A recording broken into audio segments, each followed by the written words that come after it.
Time's up, Admiral. Here it comes.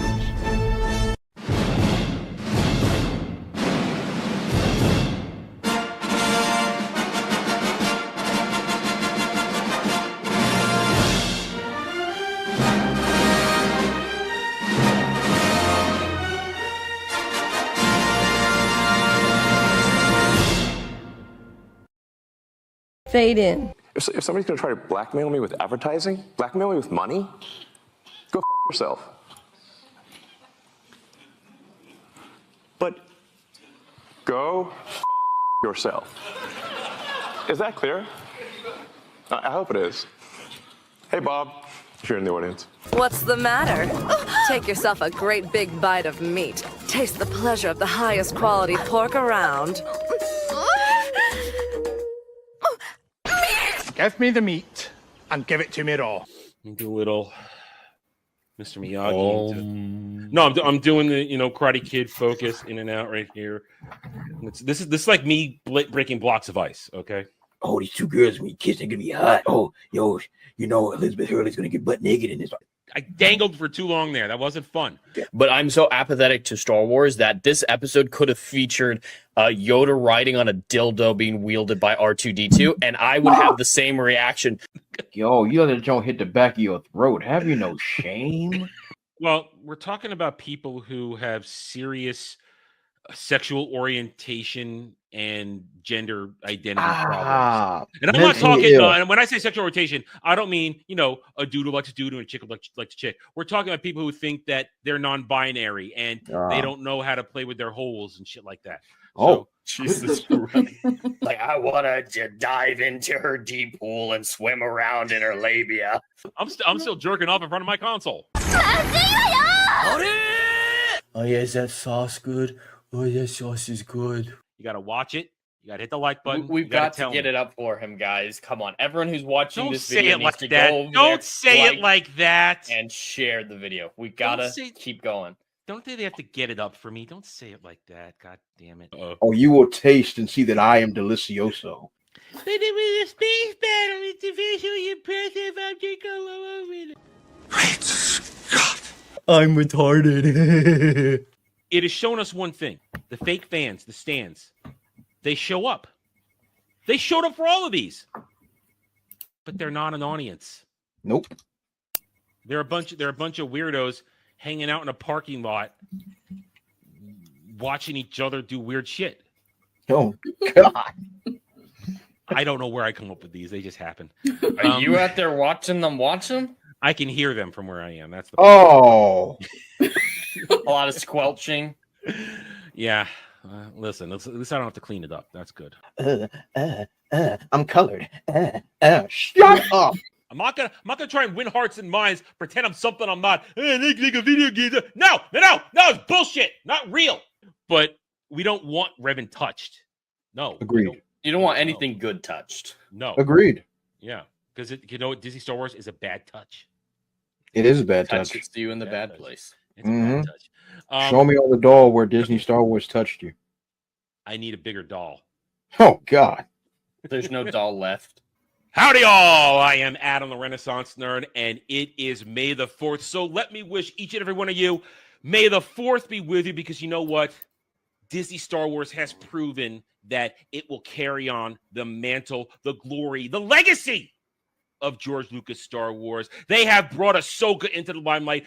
Rey will make a new Jedi Order where she will train Grogu to be the greatest of all Jedi once he's done with his time with Mando, once they've had their adventures. And we know and feel this because on May the 4th, which is Star Wars Day, it represents everything that is great about Disney Star Wars, which is just everything Dave Filoni does. Tony Gilroy has made Andor some of the best Star Wars television ever, okay? And I can say that because I am a real Star Wars fan. I love everything. I watch everything. I write great reviews. I hit that like button all the time. I make sure that everybody who stands up for the glory of Kathleen Kennedy, who protects her, who shields her from the internet trolls, who take their time every day to try and shit on all the great work she's done with Dave Filoni and our friend Jon Favreau, okay? We have to remember everything they have done. Everything they have worked hard to make better than what George did. Do you understand? They have made it better than George Lucas. The Rise of Skywalker took Star Wars to heights we have never seen before. And now we're getting the Mandoverse. They are so good, they have the ability to remake Heir to the Empire. That's how good this will be. So you guys have to understand, on this actual real Star Wars day, May the 4th, we must realize, we must have our moment that Disney Star Wars keeps on winning, and it'll keep winning into the future. I cannot wait 10 years from now to celebrate the sequel trilogy like we've celebrated Revenge of the Sith this past week. So thank you, one and all. May the 4th be with you. What? And these tool bags wouldn't know quality if it walked up and motorboated them. Because, you're going to motorboat quality. Wait, what? Quality boobs. You want to motorboat quality boobs. There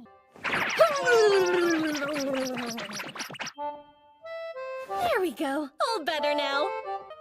Man, titties are the greatest things on earth. I'm really getting tired of that speech that I was made to give. I'm so getting tired of it. I was worried that you were saying you were tired of the titties.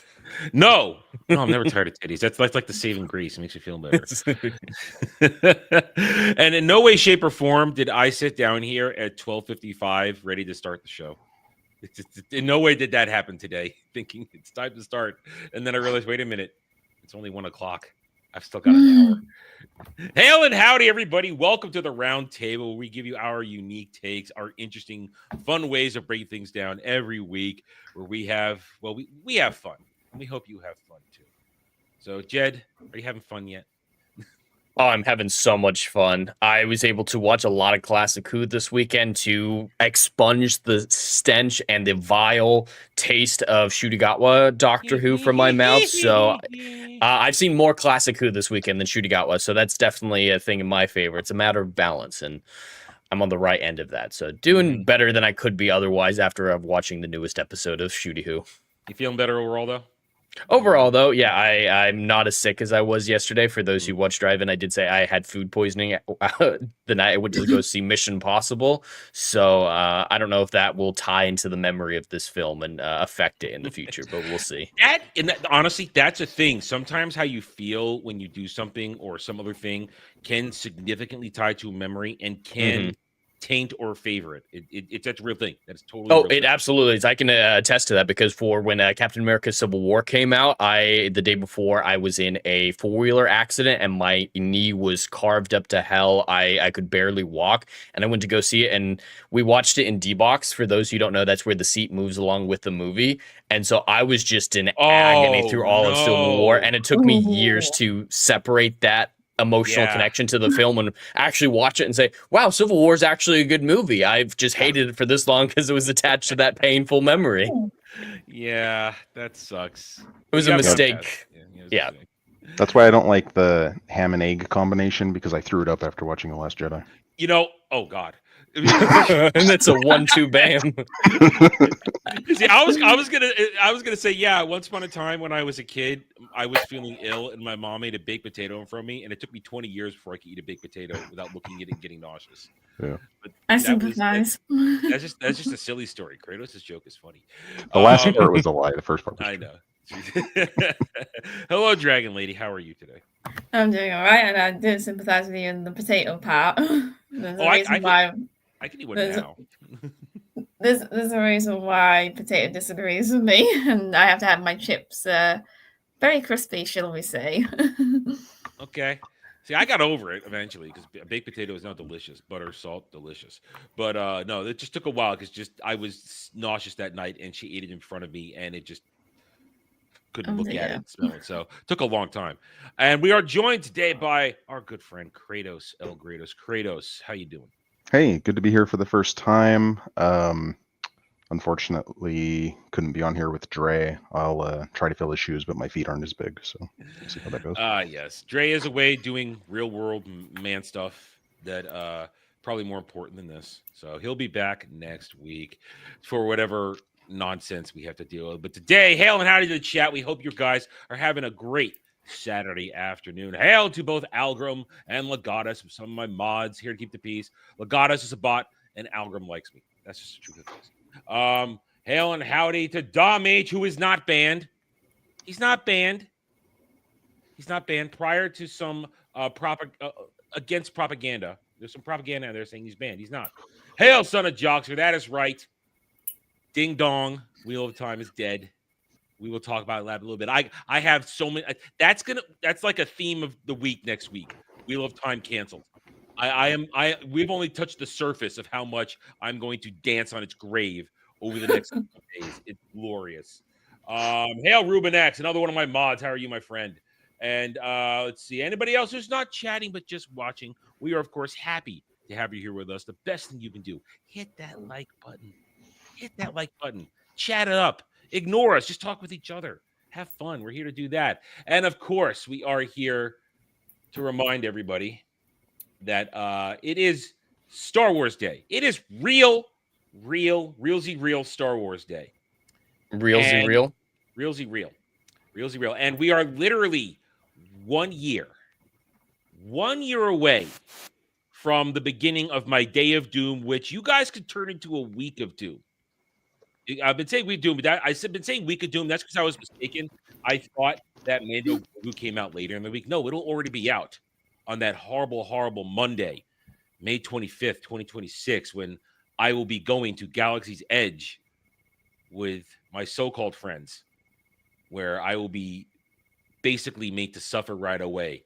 And at this point in time, thanks to many generous people, we have crossed $1,625 in donations, which includes me being a stan all day, holding hands with Dermy, me writing a horrible fan fiction of Disney Star Wars, me reviewing Mando Grogu positively before I can give the real review, going to the movie with a baby Yoda in my lap, getting my face painted, which you guys can choose, building an ugly-ass lightsaber, building an ugly-ass droid, and I have to do it all while pretending to be a shill on camera. As long as the cameras are rolling, I have to be a shill. It's going to be painful. I don't get a break, except for that hour where I disappear to wash my hands after touching Dermy for 30 minutes. You're going to need bleach. Oh, trust me. I have bleach on hand. Trust me. I'm a good friend. Is that a new tier? Not allowed to wash your hands No, until we leave the park? No. I'd like to be able to eat lunch at some point. You have another hand? No. Indians know how to do it. No. They wipe with one hand. Like no. Doesn't work like that. I get to wash my hands, especially if I have to go to the bathroom. I get to wash my hands. God damn it. But right now we are at 1625. We've got only one tier left of the current thing, and that's 1650. And while I'm holding hands with Dermy, while you guys are using super chats to make us do shit, not gay. I will change out my gear for that 30 minutes to Disney Star Wars Pride gear, which means who knows what that even really means. I don't know what it even looks like. I can only have nightmares about it. So there's one thing I also want to do. Since we've got people here, let's run a poll, because I feel like I'm shortchanging all of you. I feel like if I cut this off too soon, this could end up bad. So what we're going to do is this. I'm going to run a poll for you guys. Should we extend my nightmare tier, this donation nightmare tier? Should we extend it another month so that you guys can make it worse for the week? Essentially, this is all happening in one day. It's just a single day that a lot of this is happening. I mean, the review, it's going to take me a couple days to get to that and other things like that. But like especially like today, you guys are going to prompt for the fan fiction. It's going to take me all week to get that done, and that's it. But when we get to the actual pain next year, do you really want me to suffer for just a day? We could make this a week. So here's a poll. Extend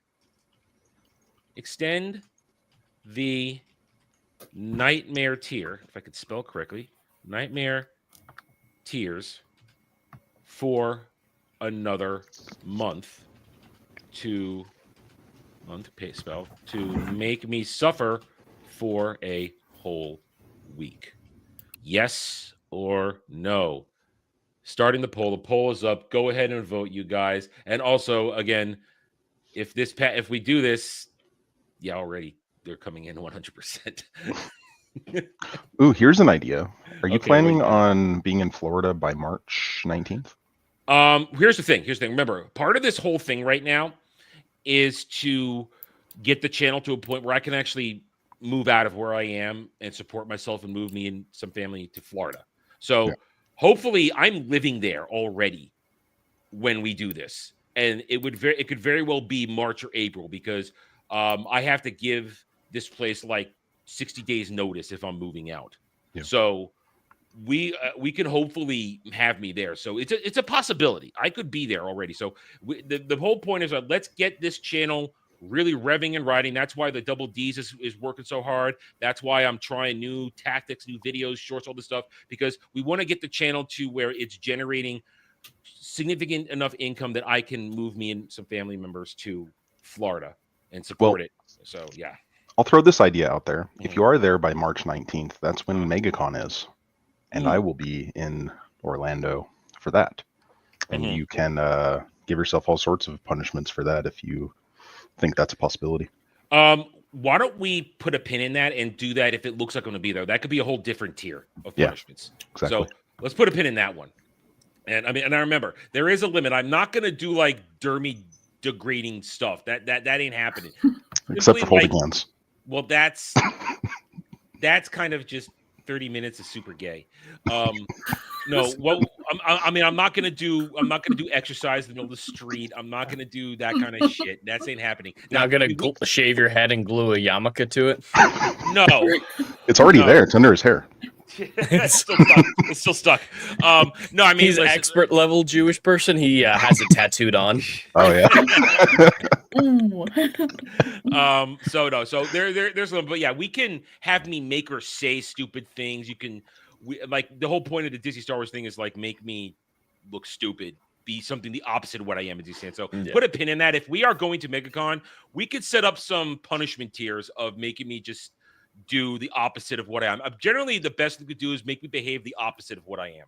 That's like the worst thing. Yeah, dress up as a sequel trilogy character or something like that, and go get signatures from certain people at Meg. Yeah, cosplay, and then go like, I guess Daisy Ridley's at MegaCon or whatever. You got to go get her signature and shit like that. So, well, remember, you have to pay to get signatures. Do we really want to? Well, yeah, that's why those those tiers would be high enough to include the cost. Now, here's the thing. So, one of the things you guys kind of wanted me to do was cosplay at Galaxy's Edge, but you're not allowed to do that. Yep. So, if we can make this all work, and I have moved myself to Florida in time to go to MegaCon, we can put up a cosplay tier as part of the punishments, and I make me dress up as a Disney sequel trilogy, Disney Star Wars character. But it has to be a man. I'm not dressing up as a woman. I am not going in drag. There are limits. What about Pedro Pascal? Would you make an exception for that? Well, he's just gay, so yeah. He's pretty. I want you to go as Smilo Ren. I just be walking around in the helmet, so it's just that's not. It has to be something that where you can see the misery on my face. Yeah, nothing with a helmet. Smilo Ren during the romantic scenes. I am not going to walk around shirtless. Not that far. I'm hoping to be in shape by then, but I'm not doing that. They'd throw me out probably. Not that they would not. No, but not that far. Not those romantic scenes. Just with the helmet off is more what I mean. But I it's not related to the Day of Doom. But I had an idea for another tier. I think it'd be fucking hilarious if we had you do a essay video about why a certain Disney Star Wars character was the best Star Wars character. Period. Like for example, if you had to choose one of the twins from the Acolyte and you had to write an essay about why she was better than every other Disney Star Wars or a Star Wars character and make comparisons and make it a full earnest video. Can we like limit the damage we're going to do to my channel? Can we limit this, please? It's bad enough I have to do the review, and then see here's the problem. Here's the thing about that. Or Babu Frick, yeah. The review for Mando Grogu will be countered by my real review a few days later. Mm-hmm. If I put that essay out there, that lives there forever, and people might. You could do a counter essay.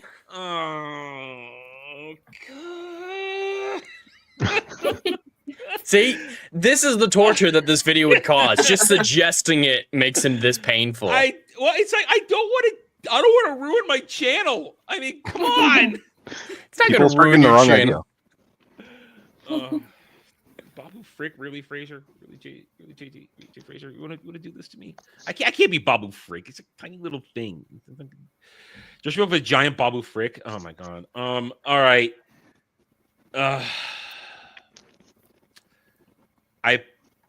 Here's the caveat. I don't have to do this essay immediately. Yeah, you would need time to write it. I mean, not like if we're putting this on here now as another tier. You'd have until a year. You'd have the year. I have the year. Okay. Mm-hmm. All right. I think that's fair. With how long this video would need to be, about 30 minutes. Yeah, you'd have a year. 30 minutes. That's an essay. That's it. That's what a video essay is. 30 minutes. Mm-hmm. I mean, I can do it. I can go 30 minutes, but I mean, all right. Now, well-reasoned arguments and introduction, conclusion, like make it a real essay. All right. So let's put it up here. Let me edit this up here. Let me edit this. Okay, so now let's have. And the chat gets to choose the character. No. At 1700, I choose it. If we get to 1750, then the chat gets to choose it. Because we can't just like make it happen. That's like eating dessert before dinner. I mean, you want this to be the full sweetness. You want the complete meal here. So at 1700, I write a video essay about a Disney Star Wars character. Just be grateful I'm not making you go full Mauler length on this. Listen, I can't do that type of video editing. There's a limit to my skills. Okay, I have limited skills of video editing, and also Mauler does all that editing because he's off camera. I'm on camera. Part of my shtick is you see me when I do this stuff. So 1750, chat chooses the essay character. Okay, there we go. We're updated, and here we are. All right, so there it is, guys. That's the current. That's the new. No sarcasm. It's not a sarcastic video. It's the same as the Mando review. With the caveat, I'm allowed to create a real deconstruction of how bad the character is. Is that fair? Of course. Yep. Okay. You have to space them out a little bit. Okay. Not like same day. As long as you don't release both videos. I mean, several days, like with the Mando Grogu review. You know, that's totally days fine. To sit and this is terrible. You get so much traction on your channel. All the Disney Star Wars fans would come in and be like, "Hey man, I love this. You're so great. Let me subscribe."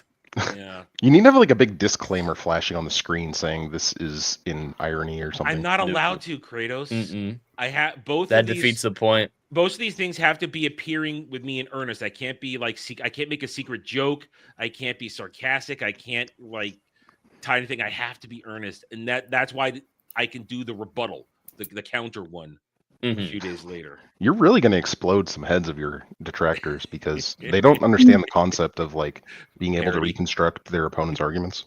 Yeah, that's the thing. I mean, and as Jed can attest, as a writer, sometimes you have to put your mind into somebody that isn't you to create the character, and I can 100%. Do that. I can do that. I'm capable of doing that. It's not always fun if you're in the brain of a psychopath, but no. Anyway, no, Jay Fraser, I can't do a Mauler length video. I can make a long video, but I can't do. I think 30 minutes is fair. I mean, plus or minus, like in that 25 range. to 30 minutes. 25 to 30 minutes, because we know I could talk at length about stuff. It's very easy to talk about. And if we're using Disney Star Wars, there are plenty of clips out there that I can wrangle for any one of these shit characters, and then I can use the same clips or the dumber clips for my rebuttal. So there's plenty of clips I can pull out for the way I do. It would essentially be a long form review video. That way I do my long form reviews with like clips and stills and stuff like that, except it's my version of an essay. That's essentially how I envision doing it, because that's how I roll. That's how I roll. Yeah. Okay. All right. There it is.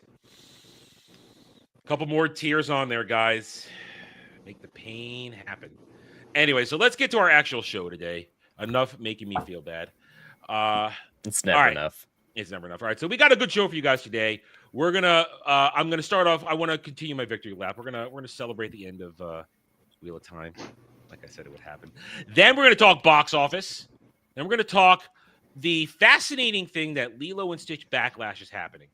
And then, as I said, we will talk Switch 2. So let's get for it first. So, like I said, let's celebrate the end of Wheel of Time, which might be a harbinger for the end of Rings of Power. I think that's very fair to say because they both exist. Oh, hang on, I didn't turn a light on. Hold on.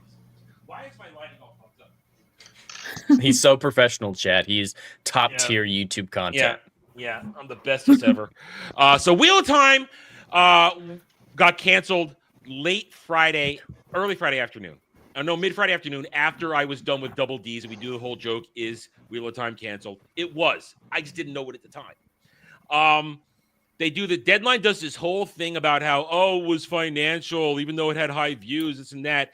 And I broke it down on my first video. You can go watch that. Essentially, though, it's all bullshit. This thing was always going to fail because it was a lore-breaking nightmare.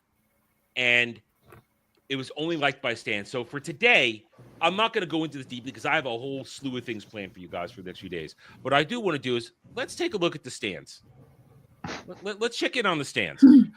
This first guy right here actually liked it, but says all the reasons why it was terrible. Although it's cognitive dissonance, talking about, Rafe was terrible, but season 3 was an improvement. Okay, you can't improve a season where you on anything when you literally turned all characters gay. You literally destroyed relationships and you changed the plot to suit your relationships. So there can't be an improvement, but that's just like a semi-normal person. Thankful to Zoe Robbins for bringing my favorite ball of loving anger to life. This was supposed to be a there's a close up of that. This is supposed to be a busty brown-haired white girl, basically like Midwest corn-fed booby. That's what she was supposed to be. They turned it into an angry black woman. Of course. Who's ugly. Who is ugly. That gif reminds me of I Am Legend when the zombie screams. That's good. So that's who they turned her into. And also a horrible actress. And they ruined a romantic relationship, which took like 7 or 8, 9 books to get to. They had them have sex in the first season. Because reasons. Let's see. Wheel of Time cannot be real. No. It's a real person. They all behave like this. Jed, how many times have we seen the I'm crying, I am sobbing, I'm throwing up shit? It's constantly. They attach their entire identity to these shitty shows. Yes. And then talk about bragging about how their bodily functions are tied to the reception to these shows. It's weird. It's insane. This is actually diagnosable behavior that these people should be institutionalized. If you're vomiting because a show got canceled or, oh my God, that was so great, I'm literally vomiting in happiness. You have a bowel condition. You have a mental disorder. You need a doctor to cut open your stomach and see what's wrong. And you need a psychologist to dissect your brain and figure out where the chemicals and neurons are wrong. Because this is beyond therapy. This therapy cannot fix this. You need neurosurgery to fix this. 28 minutes. Somebody write that down. 28 minutes. I got to make new clip. So go ahead. There's something about this next tweet you have up right now that it just doesn't make sense because this person says greedy executives that care nothing, blah, blah, blah, despite them performing exceptionally well. If it was performing well, they would milk it. That's what greed does. Greed, if it was performing well, greed would override everything. Yeah, it would promote them to continue milking it. We see this all the time with these people who, whether or not they're writing for a politically charged show like Doctor Who or something like that, or responding to stuff on Twitter like this, they don't understand what capitalism, greed, or any of these things are. They're just like, they're capitalists, so they must want to get rid of all their workers and lose all their money. What? Right. Yeah. And so, this is a fundamental misunderstanding of what the evil capitalists in this case would do. It's just the two things can't be true. Either they're not greedy or it wasn't doing well. And I don't think that they're not greedy. Yeah, no, it literally... Also, so this kind of behavior I would expect from maybe a 15, 16-year-old girl. But these people are children. Adults. They have the mentality of children. And every one of them the only reason they watch this show is because of the gay fantasies they have about it. And all the characters gay. Literally, during the show's airing, it's all about the characters being gay together. That's all the commentary was about. Or how they dressed. Or, oh, look, it's mother. Oh, it's mother. That's one of those terms I hate. Oh, it's mother. It reminds me of somebody who... It reminds me of My Immortal, actually. No! Because it's like they want these things to be fan fiction, right? And so that's all they want in it is just these fanfic relationships. Yep. Wheel of Time canceled. Okay, Jeff Bezos, obviously a dark friend. See, this is somebody trying to be clever. Like I learned the term when I watched this show. Idiots. Wheel of Time were the friends we made along the way. This is what this. There's a particular standout here who has a gay hard-on for the dude. This guy who they got to play Rand. Let me go back one second here. Oh God, don't want to hear the audio. For like this guy right here when he had hair. He played Rand al'Thor. There was a count out there's like, oh Joshua, you're so beautiful. Oh, this and that. Thank you for portraying the best Rand al'Thor possible. They did that whole thing. There are people out there, and I don't understand this. I mean, it's one thing for us to like want to have sex with Sydney Sweeney because she's got great tits. That's one thing to obsess about her lustfully, but there these weirdos who watch these shows from this to Doctor Who, Jed, you've seen it yourself, to Disney Star Wars, to Kurtzman Trek, to Rings of Power. They attach some sort of deranged, close, personal. It's a parasocial relationship. Yeah, okay. Great. It's an actual neurological or a psychological disorder is creating parasocial relationships. They actually need therapy for this because they believe that these relationships are real or would be real to such a degree that they can't differentiate between reality and their fantasy. And it's a legitimate diagnosis, a legitimate thing that you need help for. Yeah. Because it's insane. This guy has no idea who you are, and that's fine. Nothing against him for that. Oh, yeah. I mean, now listen, some of these people have said a lot of stupid shit in their interviews, but in general, I agree with you. They don't know who you are, and that's fine. But the point is, these people who get attached to it, they think that these are their friends. They think that these people, these actors, not just the characters, but these actors are their friends when they watch an interview. Like, oh my God, they're talking to me. They're talking to me. That's how stalkers are made. Mm-hmm. Oh, 100%. The parasocial relationship is step one in the stalker line. Yeah. And they can't differentiate between the actor and the portrayal. They can't separate those two things. So, it's not just that they're in love with the character. They think they're the same thing, whether or not they were able to admit it. Yeah. And, you just made me think of something. What doesn't help is when they're pushing this, seeing yourself represented in these characters, right? Because then people will see that and they'll relate to them on an even more personal level. The shows did cultivate this sort of dependency, this incestuous relationship between the consumer and the product to a degree that it's their fault. They did cultivate this absolutely with the seeing yourself in it. They're breeding egotism, they're breeding narcissism, and the sick sexual fantasy, because that's what it ultimately comes down to. It's a fetish for these people, and I 100% blame the studios. It is their fault that they're cultivating this audience, and yet they're surprised when this audience is so small. Yes. Fetish things are small niche things. Like, as much as I think furries are gross and disgusting, it's fine for them to exist in their small spaces. I wouldn't want to get rid of them or purge them from society, even though I get visibly sick when I think about them for too long. But they should absolutely be able to exist. But you can't market things to such a small fetish group, because fetish groups are by their very nature small. And you used an excellent word there, consumer. These are consumers. These are not customers. These are not fans. These are consumers. They're fake fans. They're stans. And like you said, they usually have some mental disorder, which expresses it in the ways we've just discussed. And also, you get stuff like this. If the effing Prime Video won't continue Wheel of Time, then any other streaming service like Netflix, HBO Max, and Disney Plus. Wow. Here we go. It's Acolyte all over again. Please make a petition. I'm hoping they make a petition. That's more video content for me to watch them fail. Remember, Acolyte only got, in the end, 81 to 82,000 votes, which is nothing. This show get nothing because, as I as I documented during the weeks leading up to this, and I'll show it again. Wheel of Time season 3 only charted once or twice, and that's towards the very end, and it never showed up on Samba. And Jed, as we always say, when you show up on Nielsen, if it's a multi-season show, there's a caveat to that. It's logging all minutes viewed for previous seasons. And these weirdos will literally watch this shit on repeat over and over and over again, knowing that. That's why minutes watch is a bogus metric. Terrible Absolutely. metric. Yeah. But yeah, you can take advantage of it. If you get enough people together, if those 80,000 people unified for the Acolyte and just watch the show on repeat, put it up on a bunch of different devices in their own houses and just put it on a cycle, a loop, an endless loop, it would seem like it was being successful, but it's really just 81,000 views. Yep.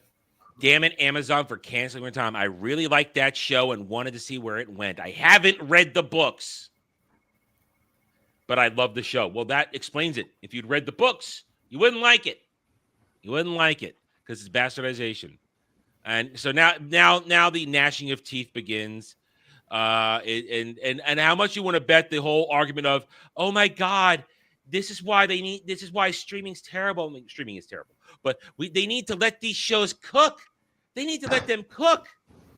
Does it take longer than 3 seasons to cook something? Well, maybe it takes more than 24 episodes over 3 seasons. Remember when seasons used to be 20 plus episodes? Yeah. That was letting something happen. These things take 2 years and they only put out 8 episodes. It's disgraceful, honestly. Yeah, it is. Totally. I mean, okay, side note. I'm watching Hero Season 1 with True Pop Culture. Quick shout out to him. Yeah, great season. I think that's all we're going to watch. But that is 23 episodes and they're hour long with commercials, right? So 44 minutes. 42, 44, yeah. And the level of quality that you get with that, it's not like, ton of filler, ton of slop. It's like a lot of really good episodes. So character work. That's how much the quality has dropped. Yep.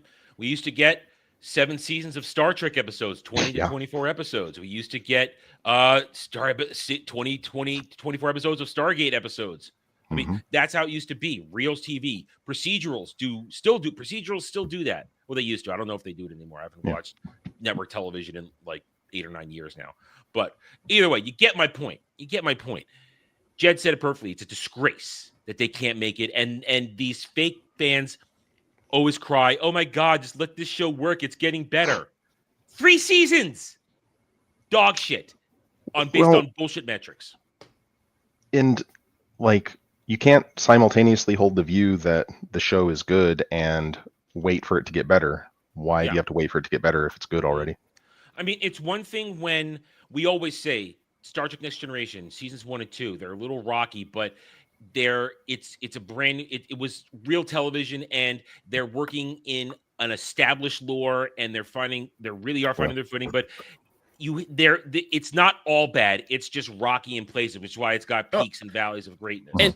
And Rocky for the 80s is very different than Rocky for today. I will put Next Generation season 1 against 99% of television that come out in the last decade and still say that Next Generation is better. I personally don't have that big of a problem with the first 2 seasons of Next Generation. Next Generation is my favorite Star Trek show. Fuck Pulaski. Yeah, there are bad moments, but I wouldn't call them bad seasons. Like I don't think there's enough bad in it to even call it bad season compared to the rest of TNG. But yeah, just Rocky in the 80s meant something very different. Letting Star Trek cook for 1 season of it's a decent season, we'll say, is the response to it, versus we had 3 seasons of hot steamy garbage. Like they're not comparable. I think I'd more so say season 1 of Next Generation is just tonally out of phase. I think the writing is still great for the most part. Yeah. That's, I mean, I attribute, as we always say, rockiness of TNG. It's the people are still the actors are exploring the characters for a full season. They don't know how to really lean into them. And when you finally get to season 3, the main cast of TNG, they know those characters now. They know They know how to emphasize. They know how to behave. You got guys like Jonathan Frakes, who's just about to start being a director. He's thinking beyond just himself, himself as Riker, but how would Riker feel in the scene? So they've explored it, and they're now ready to expand. The Riker maneuver. Oh God, the Riker maneuver that works in only one spot in the entire galaxy, the Briar Patch. Works in one place. I still love that movie. But I hate the Riker maneuver. I love that movie for all its cringeness. I love it. But you get the actor kind of doing things to inhabit that character, right? Yeah. That's what you're talking about. So it is pathetic that they can't make it, and and good. And as we mentioned before, and as we will likely discuss in the months and years to come, because it's going to be another year plus before we get it, Rings of Power will soon follow suit. Because, Jed, you can attest to this. You've been here since we started covering it. I have said repeatedly, they will pull the plug after season 3. There's an escape hatch somewhere in the whole clause of the 5 seasons that they will say, Amazon will say, oh, yeah, it's doing bad. It's done. It's done. And there's also the other thing now to understand. As I said in my first video on Wheel of Time, the person who protected these shows the most is gone. Jennifer Salke is gone. She got fired a few months ago, which is why Rafe Judkins got taken off God of War, and it was given to Ron D. Moore, one of the great writers of Star Trek, to handle it. Now, whether or not he'll pull it off, that remains to be seen, but it endears a certain level of trust that a real showrunner and an actual genre writer is now in charge of God of War. So Rafe Judkins is gone because Jennifer Salke isn't there, and that means likely who are the Bobbsey twins who run Rings of Power, who are bad robot acolytes. JD Payne and Patrick McKay. Thank you. Yeah, Payne and McKay. Yeah, they're likely their protection has gone down too. She protected them too, so it will be canceled. There will be no season 4. Now we're going to get one more gloriously bad season. That means one more season, one more round of This Is Mordor Country, where we will suffer for your entertainment. But in 2027. 2027, yeah, because they ain't coming out next year. They're still in pre-production for season 3 right now. I have not heard any announcements that they're in actual production. Because you know what? You know why we know this? We haven't heard any new cast member announcements. Yep. That's why. We haven't heard anything. All right. I'd be surprised if it came out even in the first half of 27. I'm thinking September again, probably 27. If 27. They like to release it around Tolkien's birthday. They like doing that. Sons of bitches. All right, let's move on to our first real topic. That was just, I did that for my own entertainment and glory. All right, so box office, our Sunday privilege. We get to talk box office. Let me just do a quick refresh to make sure the numbers are all lined up. Everything is there. And why isn't it loading? I hate it when the numbers doesn't load. There we go. Okay. All right, Jed, you saw Mission Impossible. I did. You saw Mission Impossible. I have not seen it, so no spoilers going on. I haven't even seen the previous one because I wanted to watch it all back to back. No breaks in between. 63 million domestic, 127 global for a 190 worldwide release on a $400 million budget. It's at least $1 billion to break even. Minimum. Jed, did you enjoy it? I did. I definitely did enjoy this film. It doesn't feel like a Mission Impossible movie. Once you see, I think people will understand because it feels more like a mid-apocalyptic movie. I won't go into details about what the apocalypse is or anything like that, but it's kind of in the middle of the apocalypse that this one takes place. So there's not as much high tech. There's not as much spy thriller aspect to it because of the nature of the setting. And so I can get people feeling tonally disconnected from the rest of the franchise. It does help make it like it being so different does help make it feel like the culmination, the conclusion to everything. There are absolutely issues with it, especially with the pacing and stuff like that, especially the first act. The first act's pacing is wild. That's what I hear. And some of the character decisions, and I won't say what this device is for, but one of the characters who has no basis in this field of science straight up invents a 5-dimensional hard drive. Won't tell you what it's for or anything like that, who this character was, but this person is not a physicist and breaks apart, like it would be the biggest physics discovery since Isaac Newton. Like it's on that level where it just shatters our understand. Mavity. Was it a female teenager? Prodigy? It was not. Oh. Did he at least want to be iconic? Was it he? I can tell you who it is if you guys want. It's not that big of a spoiler, but yeah, 5 dimensions. Like string theory, people would be calling up this dude and say, "Hey, you know how to build computers? Oh, can you teach us how our universe operates at a subatomic level because you're so smart?" It's just fucking wild. I will say it is better written than part 1. Part 1's script was a muddled mess, especially with setting up the antagonists and stuff like that. But part 2 is better written. It's not as fun though. There's a lot less action, a lot less stunts because of the nature of trying to wrap up all the stories. I think it makes sense to a certain point. It doesn't pay off everything in part 1 though. There's specifically something with the villain Gabriel that was set up through both movies, and we never got more information than when it was first introduced. Like they introduced it in part 1. It's like, hey, there's something going on here, here, and that's all we get is. Do you think you hit the cutting room floor?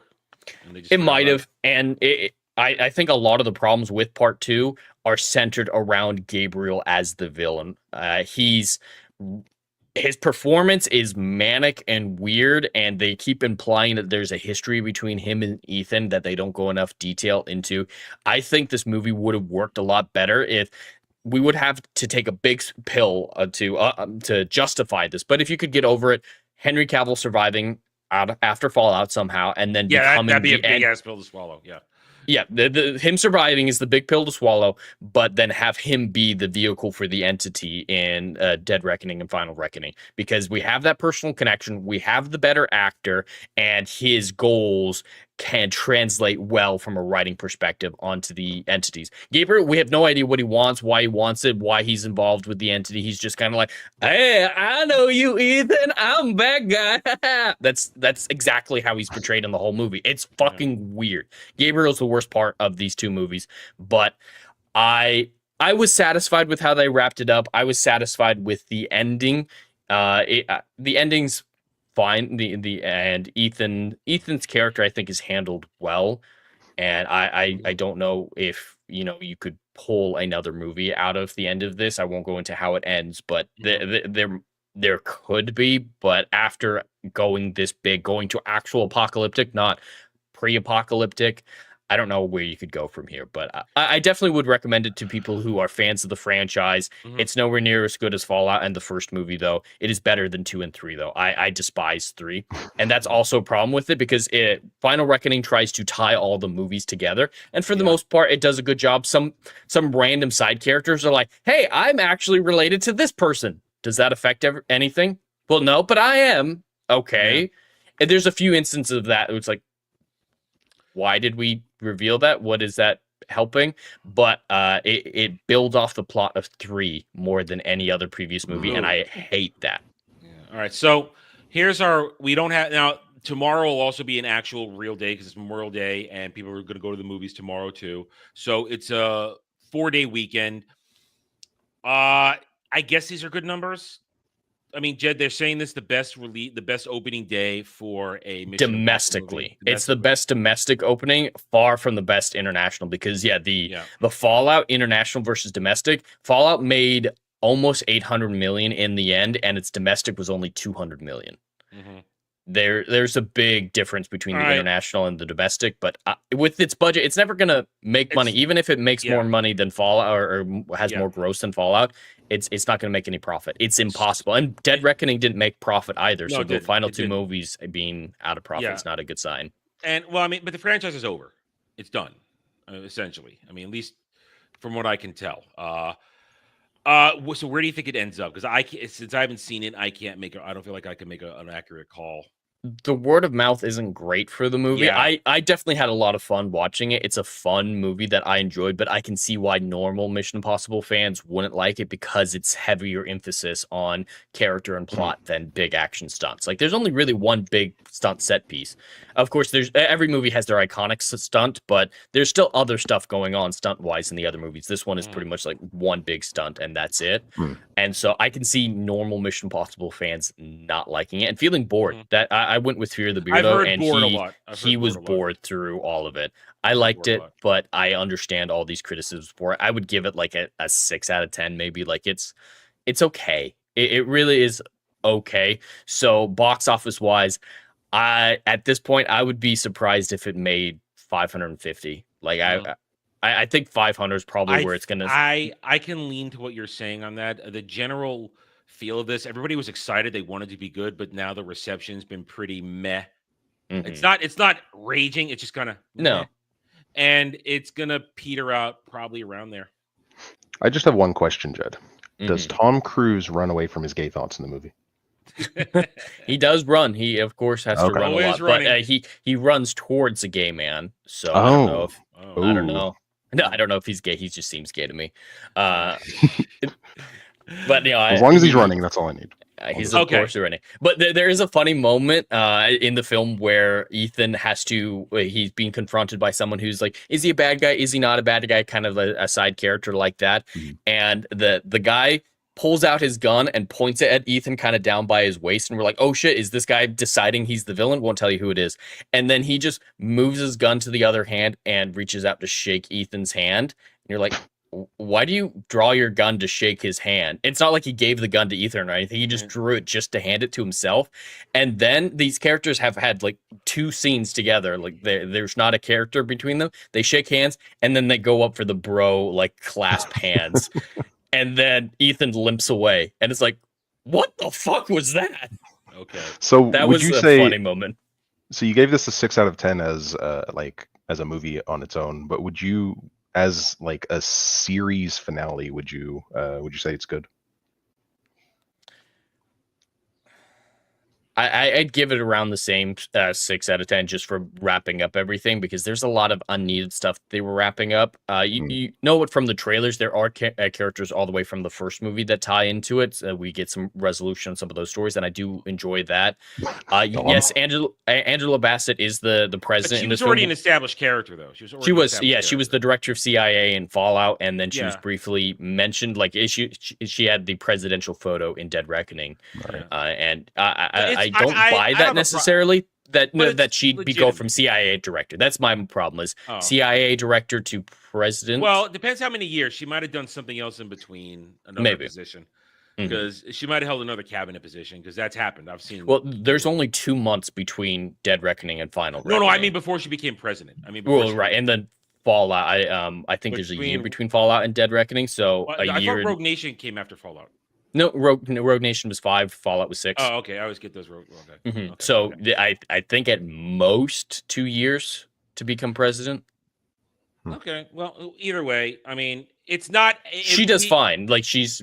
I think all her all her decisions make sense in the context. I mean, of the writing. all I'll say is this: I've heard some commentary like she's an established character. She didn't come out of nowhere, and she was in the government, so that doesn't sweat me knowing that. I don't sweat that. There's no real agenda in the film that we could see besides. And Dead Reckoning mentioned that global warming was a problem, and that's why these things were created. And so there's a few references to stuff like that, but overall, it is agenda free, which is really nice. The only thing that I would say is, because of the nature of the entity, we all know that it's an AI, right? Who's I know that much. Yeah, so it's the AI, and there are people who work with the AI. Obviously, we know that. And at one point, when Tom Cruise is fighting one of these servants of the AI, he just randomly goes, "You spend too much time on the internet," and it's just a weird delivery. All right. So that's the closest to agenda that I would say. I want to ask one final question on this, and then we're going to move on to the other big box office news of this week. And would you say that this franchise suffered a little fatigue at the end here? It should have maybe just stopped at Fallout and just kind of walked off into the sunset. I mean, yeah, it's a 30-year-old franchise, so I can see some fatigue. I believe if Dead Reckoning had been good, though, much better. I think it was okay, but much better, we wouldn't be seeing that fatigue. I still think because of how high Fallout was, we weren't ready for a dip. I think they should have waited a little while. I think the Dead Reckoning was affected by COVID, and then this one's probably affected by the writer's strike. Yeah, and if you're doing parts, you need to release them within a year of each other. And that was the problem. At the same time. That was a bad strategy, trying to do a part 1, part 2. That was a bad strategy. That was failed. All right, so in the end, not terrible, but it's not getting the hype and the excitement that we thought it would from the initial feelings. But there is another movie out here that we all predicted that Lilo and Stitch would make all the money this summer. That it was going to be the billion-dollar blockbuster, the biggest hit of the summer, only maybe getting a close second to Dinosaurs. And we're off to a great start.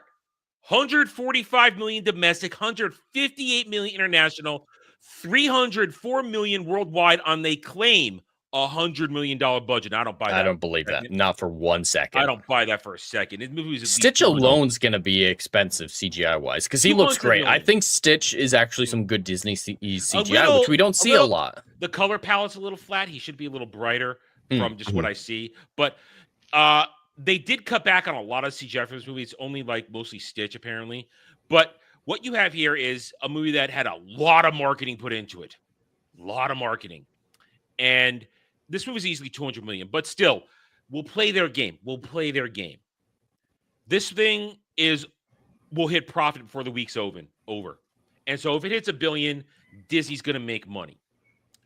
But there's a problem, though. Well, yeah, if it hits $1 billion, yes, they're going to make money. Well, but I mean, they'll make more money than initially. If we play with our 100 million budget, is what I'm saying.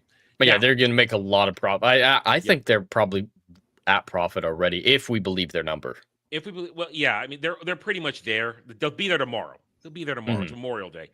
But here's the thing: if they hit $1 billion, I was pretty dead set sure that Lilo and Stitch would easily cross $1 billion. It may still, but there has been now a bump in the road. Now, who here has seen the original?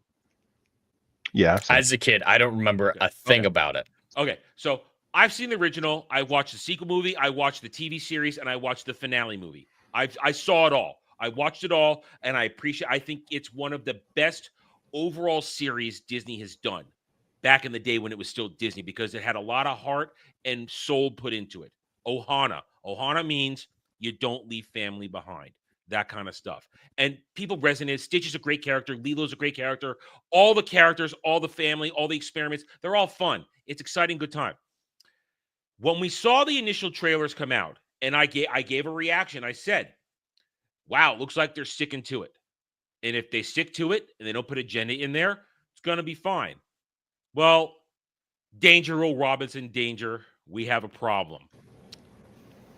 Spoilers. Now, if you don't want to know, spoilers. Disney's live-action Lilo and Stitch makes massive controversial change to the ending. And I'm sure you guys, if you are on X Twitter, you've already seen a lot of people in our sphere who are big old school Lilo and Stitch fans. They are screaming and shouting about this. So let's go over it real quick.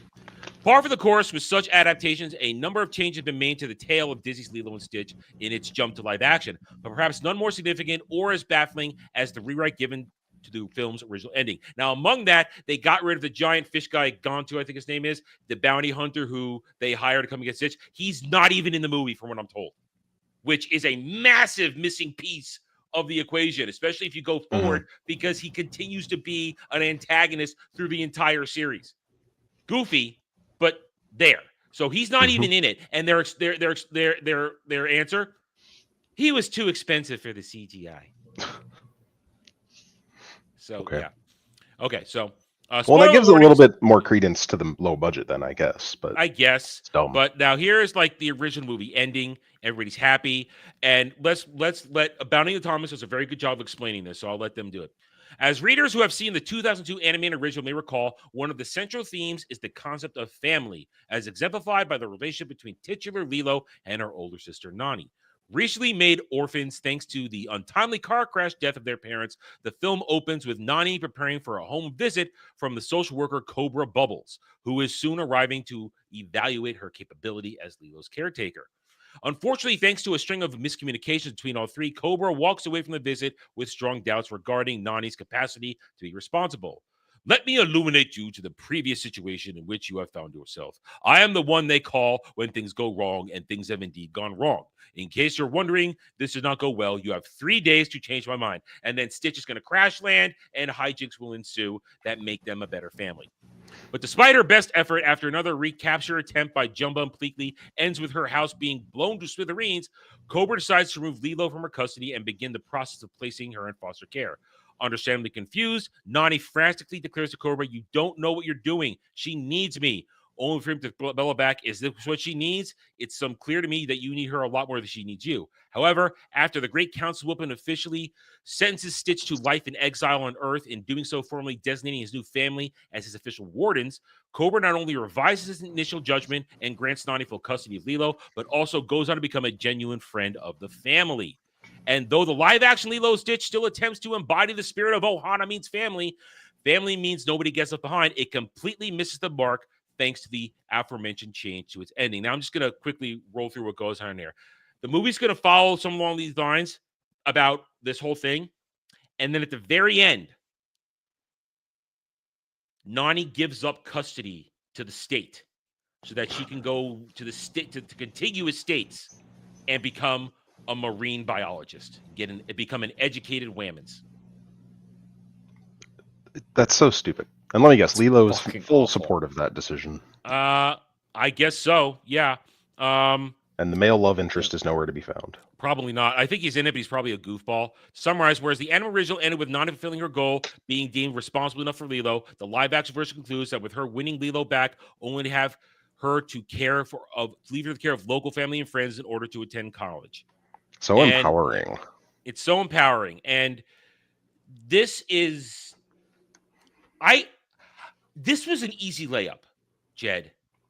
This movie was an easy layup. You had next to no controversy surrounding it. The controversy you had was coming from the weirdos who were complaining about the casting. Oh, they're too light-skinned. Remember that?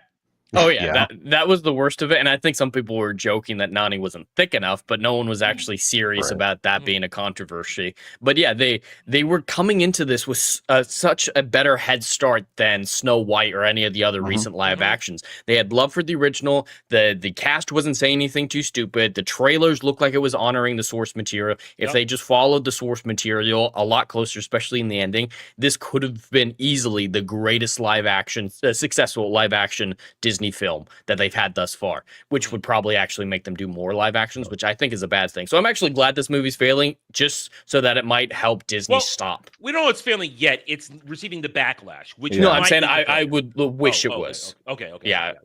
I think I you'll hope see it does a just to drop-off end it. from word of mouth. But there's so many things wrong with this. Well, that's my question, Kratos. Real quick, that's my question. Do you think it's going to do you think this backlash will affect its billion-dollar chance? If it spreads fast enough, because you'll have, there's all the people that went and saw it already. And then there's the people that are kind of cautiously optimistic for it, who might be waiting until next week. And I was kind of like on the fence, if I heard good things from this, I'm a vote with your wallet kind of guy. So I if I heard good things, there was absolutely none of this. I might consider doing that just to show Disney, this is what I'll spend my money on. Right. But there's so many things wrong with this. I'll get into that in a minute. Okay. Well, no, keep going. You're fine. Keep going. Well, so for one, they're saying instead of a heteronormative family like you get in the animated one, ditch your kid to custody of the government. Government is your baby daddy, and then you go do your dreams and whatever. And that's just, you can see all of the messaging behind that, ingrained in that. I agree with you. This, like we said, there was an easy win, but now here comes the messaging. Yeah. Don't get rid of your nuclear family, and we can even say that. And you said the right word, heteronormative. Yeah. Stitch has, at the very end, a heteronormative relationship with a female experiment that looks exactly like it's a pink version of him. So Right. I mean, it gets that down the line. So this whole series is heteronormative. I mean, they complain about Pleakley being in drag. Pleakley just dresses in drag, not because he's gay, but because that's what he passes off as better as a woman. It's not even because he's gay. That's like the joke. And they did it in the original, and it was funny. People didn't care. But plus he's an alien, so and he's an alien, so that makes it even more unbelievable. But the overarching part of this is this thing had an easy time. No controversy leading up to it. The actors were fine. Everybody thought the little girl was cute. Stitch, Jed, you said it. Stitch looked right. Stitch, they got the original voice actor for Stitch. They had everything lined up for greatness here to not drop the ball, and they changed the movie. They changed the lore. They changed the story to get in an agenda line that flies in the face of the whole concept of Lilo and Stitch. Family, Ohana. Families don't leave behind, and family also doesn't necessarily mean blood. Family are the people you bring into your life. You know what this needs is a meme, because if there's a meme that goes around, it's like Ohana means family. Well, see you later. Like, something like that, and if something like that, we need the screen cap for the movie for that. That's what we need to make that meme. Yeah. Bye. I'm off to college. Yeah. All right. Good luck with your life. I also saw from Steph, my nerdy home, who went to see this film, and she was a big Lilo and Stitch fan, that a lot of the family stuff, what is it, Nani?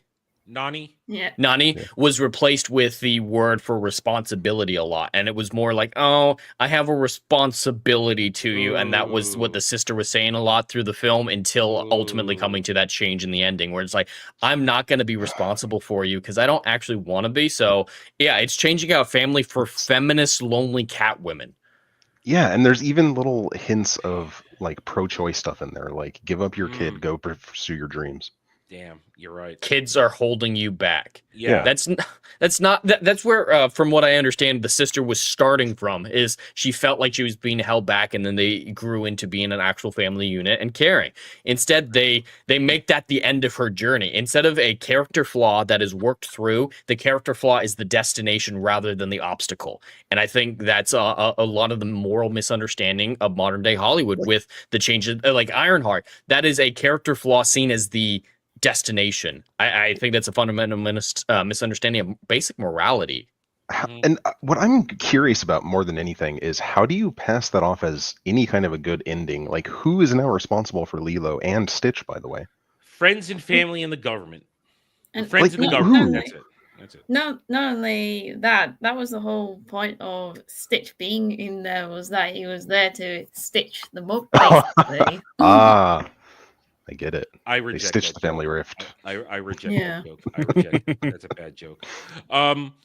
So I don't. If the word of mouth hits, and it hits hard, and they don't get the repeat view, you get to $1 billion from repeat viewing. If the kids have gone to see this, and then they go watch the original, and they just want to watch the original like this. If we don't get through, I feel like there is now there's a possible path to the backlash leading to families not going to go see this over and over again.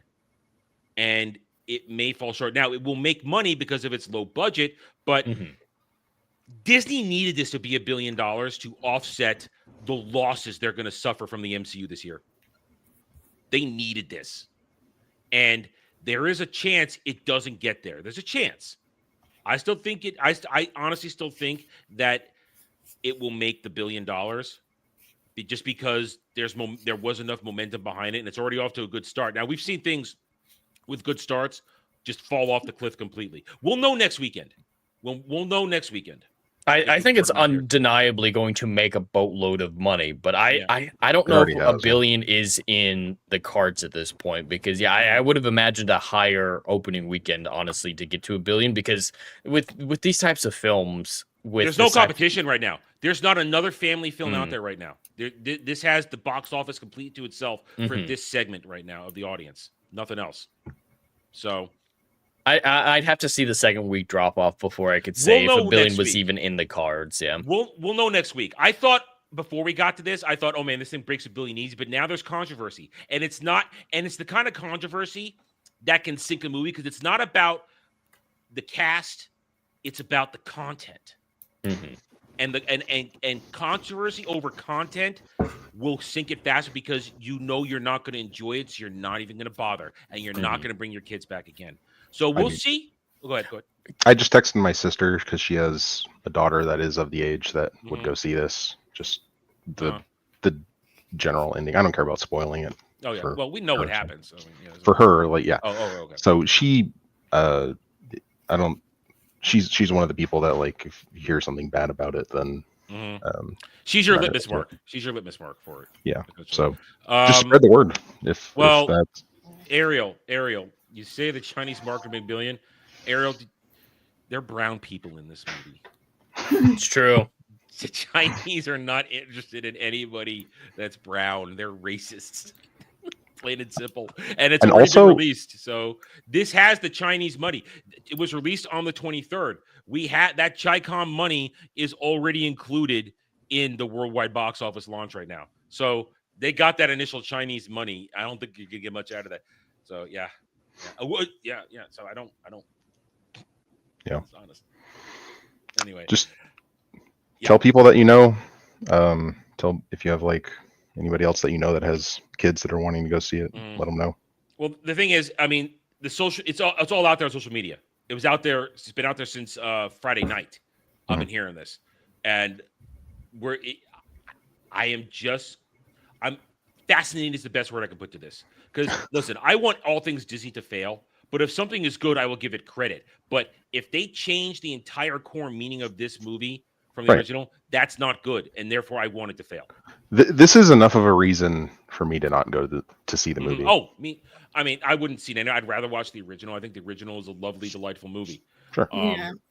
So I was originally going to watch this on Disney Plus when it landed, but after hearing what they've done, especially with the ending, I'm sticking with the animated version. I'm sorry. I know the little girl playing Lilo was quite cute, and Stitch looks quite cute as well, but that's as far as it goes with me, unfortunately. I hope the bean counters at Disney notice a drop off. Oh, I've already heard rumors of they're considering a sequel already. I've already heard rumors of that. So yeah, we'll see. We'll see. Either way, we'll check back next week and we'll get a better idea if it's going to hit $1 billion. I mean, if it's over 500 million by next weekend, it'll probably get there. If it's under, it might already be losing steam. If it doesn't cross 500 million by next weekend, it might not have the steam to get to it. Yeah, that's a good bar. Yeah. Okay, there we go. And God, Ariel, really? Really? All right. So, there you go. All right, now we got a bunch of people in the audience right now. So, Jed, it is now your time. So, because we crossed $1,000 on my Nightmare tier a while ago, this week I have to at some point, or maybe give me 2 weeks. There's a lot going on right now. Maybe give me a week to 2 weeks to get it done. Because remember, I have to write it, then I have to edit it, and then Jed has to take a look at it. You know, and we have to put it through the process here. I have to write the Disney Star Wars fan fiction, and since this is Jed's baby, this was his idea. Jed, lay it out now for those in the audience, how they can participate in this. And while you guys know, remind you, there is a poll right up saying whether or not we are going to extend my Nightmare tier for another month so that we can make it more than just one day. Bad ideas for a whole week. Keep on voting. Go ahead and vote for that. We'll leave it up until the end of the show. All right, Jed, the ball is in your court. All right. So what we're going to do is we're making him write a Disney fan fiction story, and he's determining the length himself. I thought it was only going to be 1,000 words, but he volunteered 10 to 20,000 words. It's going to have to be something. I mean, once I get going, it's going to become something.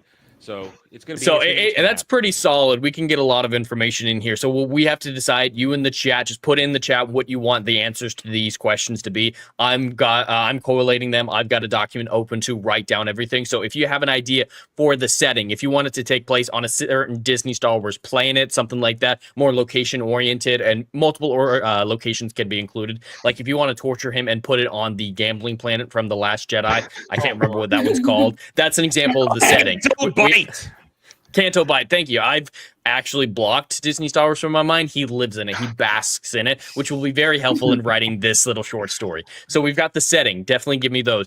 Time period will also be another one. Do you want it to take place during the High Republic, during the Acolyte, during the Mandoverse, during the sequel trilogy? It has to be Disney Star Wars related because we need to maximize his torture. So something connected to a Disney Star Wars project. I think we can expand that to include other Disney Star Wars projects like Kenobi that took place in between. That would be. I mean, yeah, if there's crossover between their retarded eras, then yes. Okay. Yeah. So just somewhere, so the time period connected closely to something Disney Star Wars related. Like if you want him to do a fan fiction about how Ahsoka is going to defeat Thrawn, that it would be during the Mandoverse. So something like that. This is a category I want to include. and this can be in varying levels. He can decide how much it's included. I want to include a shipping couple in it. So if it takes place after the sequel trilogy, he has to include at least references to Kylo and Rey getting together. It doesn't have to be. You can get to porn. That's about as close as we can The get. closest we can get. Because of the way this is going to work, you can't necessarily incorporate the shipping couple into the story, but at least canonize a shipping couple. So ideas for that. There is a kids series that's set during the High Republic called Young Jedi Knights. Galactic Star Cruiser would be an example of a setting because that takes place. They've incorporated it into a bunch of time. It goes through the whole goddamn Disney Star Wars era from High Republic to Return of the Jedi. That can absolutely be a setting. And sequel. Because if you're on it, Kylo and Rey fight on it. They actually were there. It's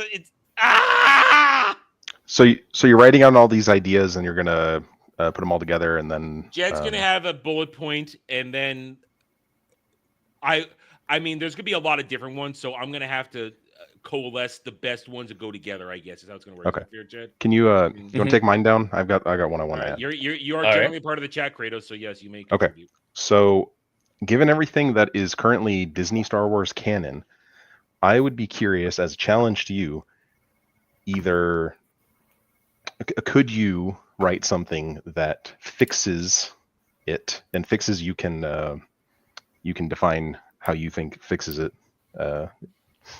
should be, but like you could do that either genuinely, like as a Star Wars fan, or like as a Disney Star Wars shill that is like half-heartedly trying to explain some of the inconsistencies, like the Holdo maneuver. So I think that would fall into a different category than this. Well, the whole point of this is to be as earnest as possible and keep with the canon of Disney. So if we fix the sequel trilogy, he would actually enjoy that.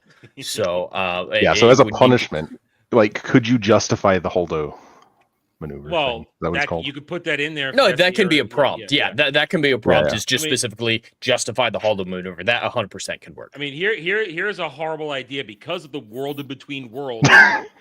This could be a plot point in something because of world in between.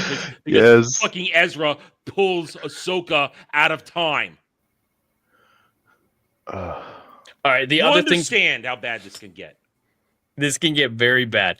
And I want to include also some character cameos. It can be like a young Lando like that because the world between worlds, just cameos of Disney Star Wars characters that he can input.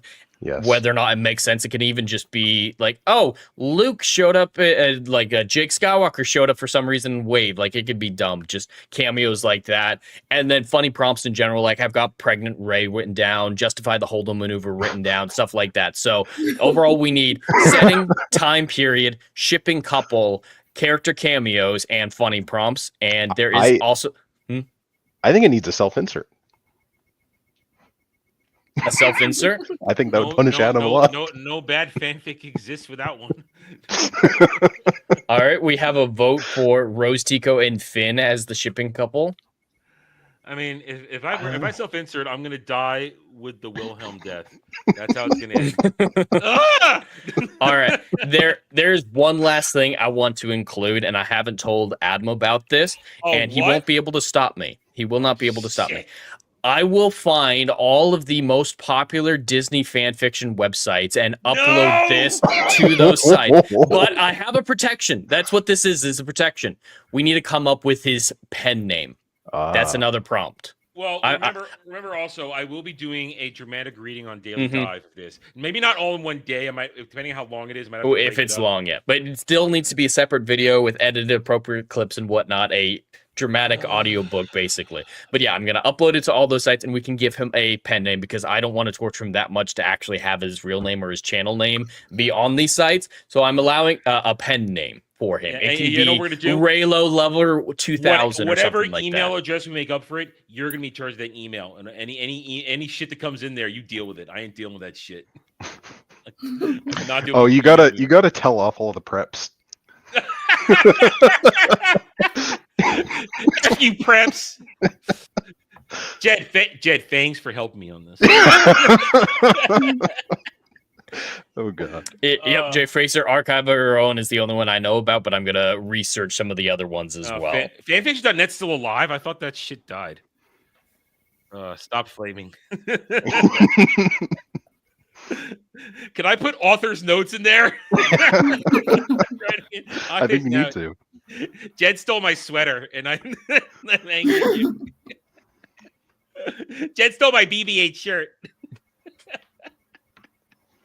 All right, Jed. So yeah, this will go through the rest of the stream. I am keeping an eye on it, writing down everything. Ariel, I've already got your Disney Wars Justice pen name for him, and yeah, I'm writing down all the prompts, all collated. See if there's any overlap to give them priority. Like if multiple people vote for the same thing. The biggest things we do need though are time period. That's one thing that we haven't gotten any suggestions for. That's probably one of the most important things for him to get started. Yeah, because once I do that, then I can decide how.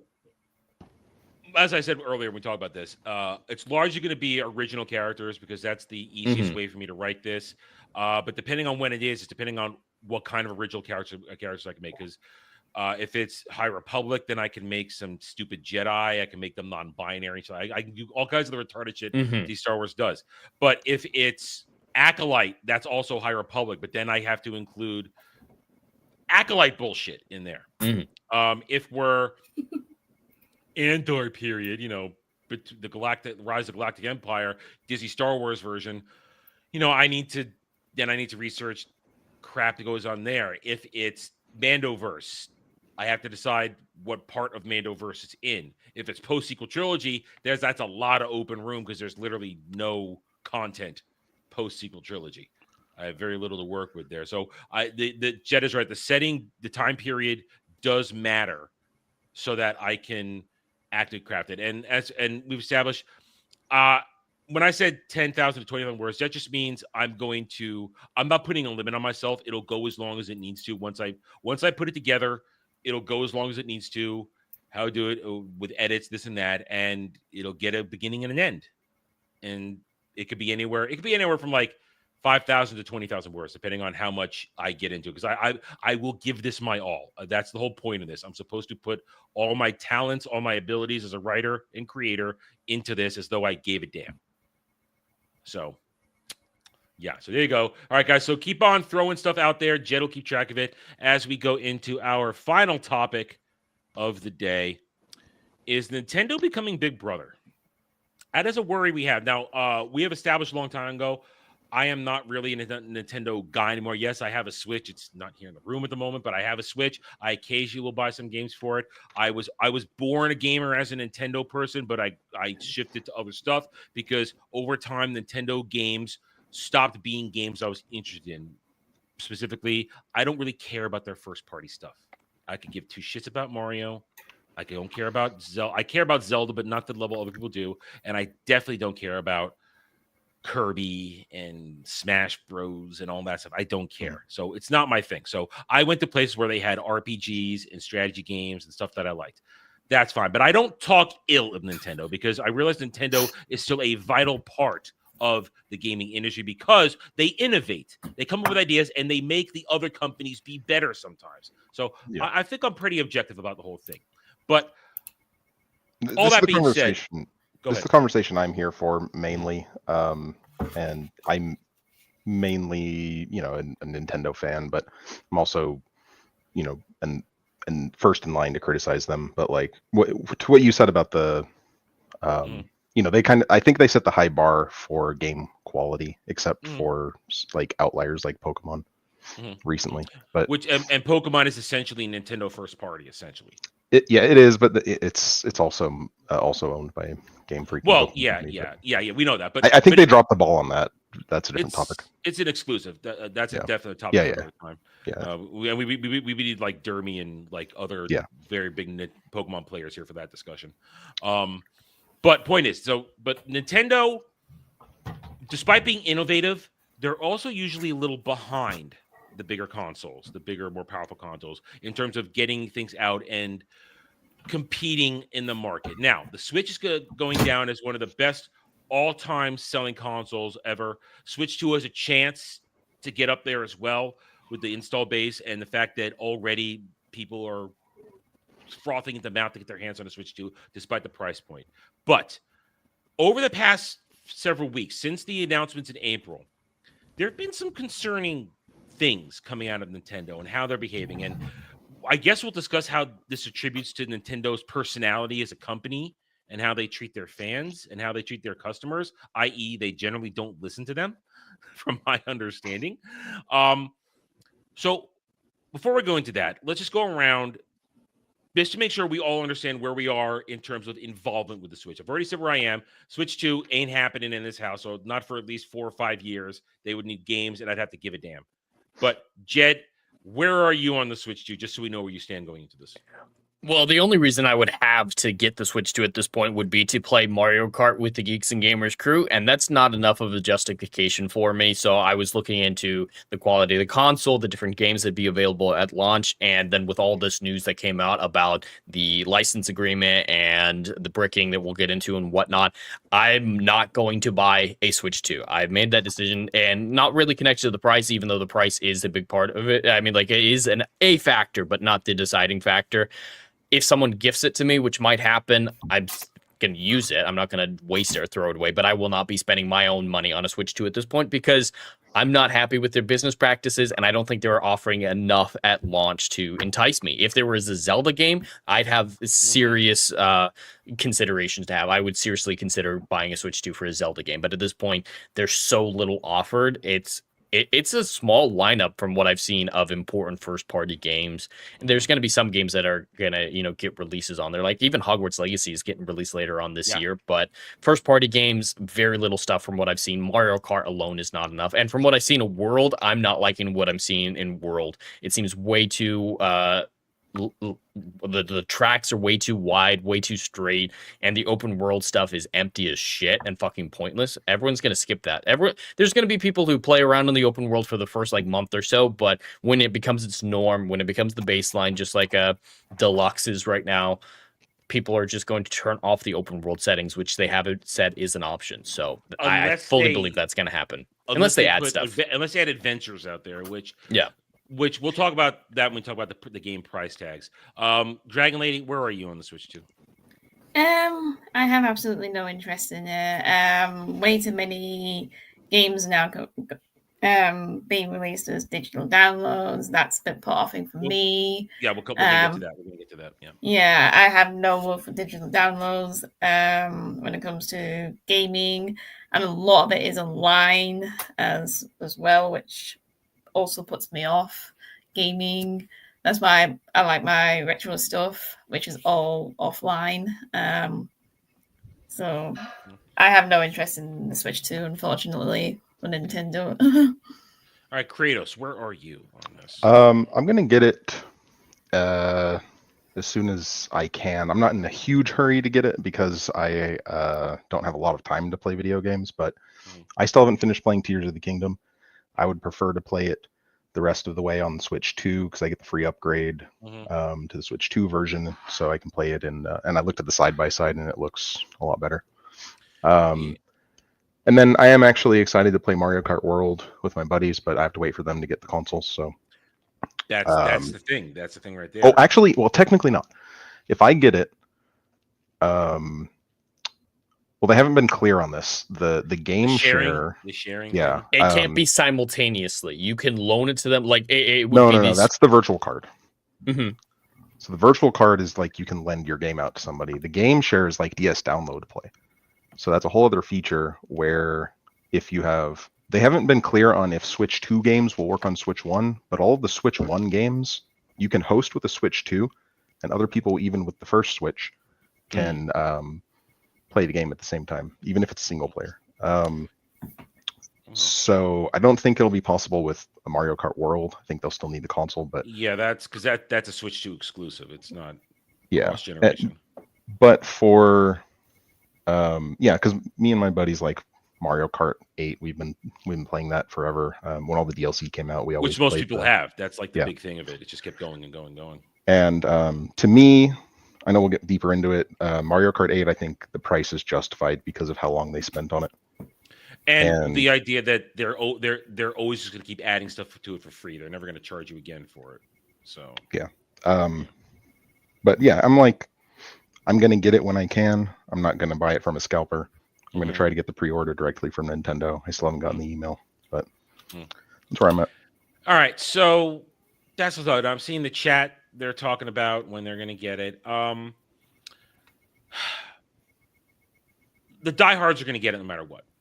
What we're about to talk about now, we're talking the stories we're going to bring up now. That is referring to the, I guess the thoughts of people who are not lining up day one to get one. Are not, I must have the Switch 2 now. I need to play Mario Kart now. I need all these launch titles now. And what we're going to talk about now, I think, lends towards people going, you know what? I'm on the fence. I'm on the fence. I'm not sure. And I think these stories will lend towards people going, you know what? I'm going to skip this for a while. I'm not going to go into it. So it started with this about a couple weeks ago. When the whole tariff nonsense, people crying over that started, Nintendo says, hey, we might have to change prices on everything. Nothing's locked in place. Now, Jed, you know firsthand from a lot of the Geeks and Gamers crew, you guys are covering this. When the whole Nintendo screwed up big time by obfuscating the price reveals for games in the console.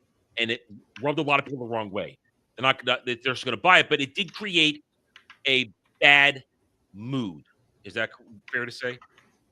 I think it would be because, they buried the price of the game and the console on their website, I believe it was, rather than putting it in the announcement videos or a Nintendo Direct or anything like that. Mhm. And if you don't have the numbers, that's fine. Like, if you haven't picked a price yet, it's fine not to include them in the videos. But they clearly had the price because they included it on the website. So leaving it out just seems like a weird, misleading decision. Like, I can't even guess at why they would have made that decision unless it was to hide the price. Like, maybe they're legally required to release it somewhere, but they don't have to put it in your face. There's a lot of guesses that I could make of why these decisions were being made.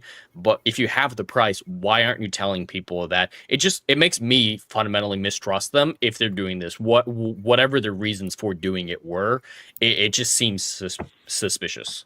I think best case scenario, they were trying to downplay it. You made me think. I have to go back and look and see in the Direct if they officially announced, like if that was a game announcement or if it was just a game promo, because they won't like give a release date. Did they give a release date? I think they just said it was going to come out when the Switch did, or Switch 2 does. Essentially, it's a launch game. It's a launch game. Yeah. Launch game. But so right here, they're saying essentially this article, if the tariffs are a thing, we may have to increase the price. So you already soured a lot of people's moods by not just being upfront with your price. Now, hot take. Well, not hot take. I've said it before. $450. I think that's fair because it's a PS4 equivalent, and the PS4 sold for $450. That's what I paid for my PS4 when I bought it in 2015. And it's portable. People downplay that.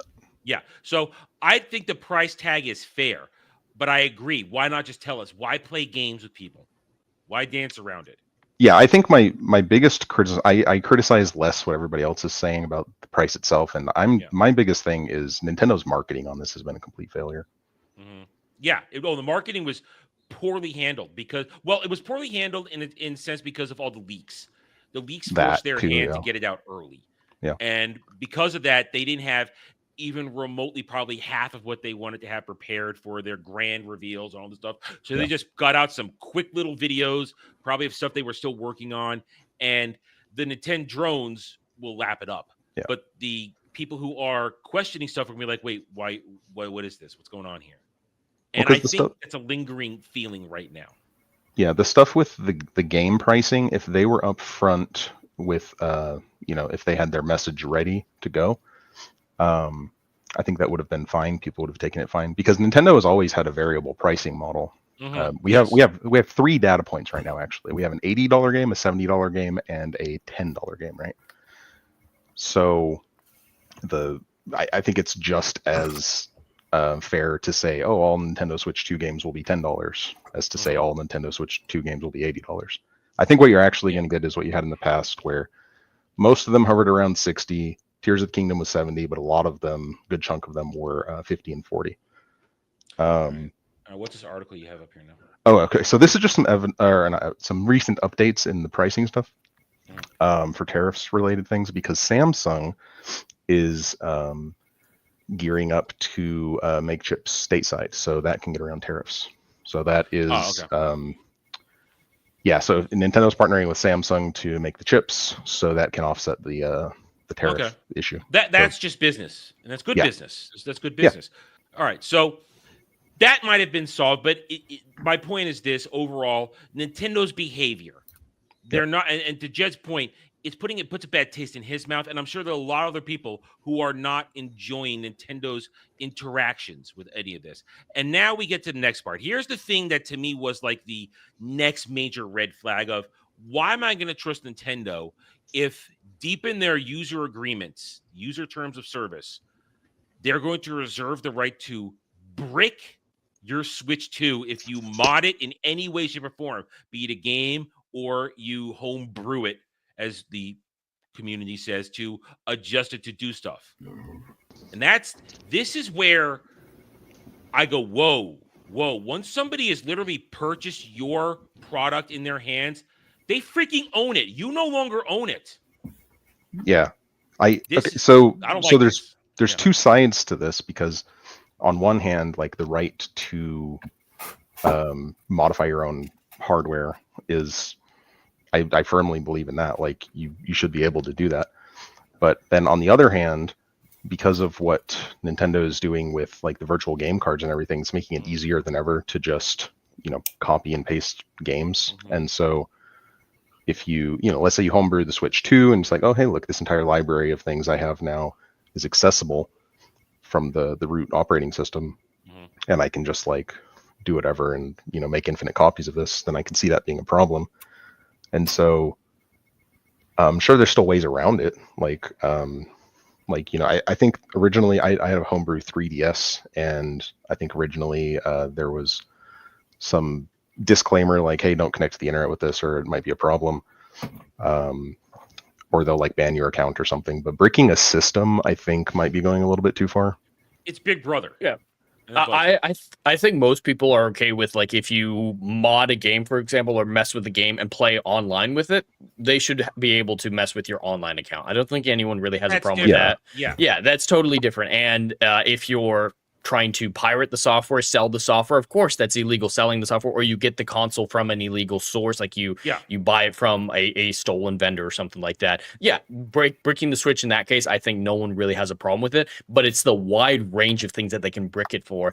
It's very much, it includes, but it is not limited to customizing your hardware, stealing this hardware, and just list all these things, but it's not just limited to that list. So there's no protections in this that say they can't do whatever they want if they don't like what you're doing for whatever reason. And there's actually a lawyer who's gone through the user agreement that said if Nintendo, because they're reserving the right to own their console and you're just licensing out the console, that since they're doing that, if you don't like what they're doing, according to this lawyer, you would have to go all the way up to the federal U.S. government to have an appeal about that decision. Like Nintendo, the U.S. government, the federal government is not going to get involved if Nintendo decides to break your Switch. That's just not going to happen. And according to him, with the way it's worded, that is the only resort to overturning Nintendo's decision. Like if you don't like what Nintendo did to you, convince the federal government that it was bad. And so that gives them free reign to do whatever they want. They are unlimited power. And to Jed's point, some people just might want to upgrade the hardware to upgrade it to 60 frames per second. Yeah, that's not going to be allowed.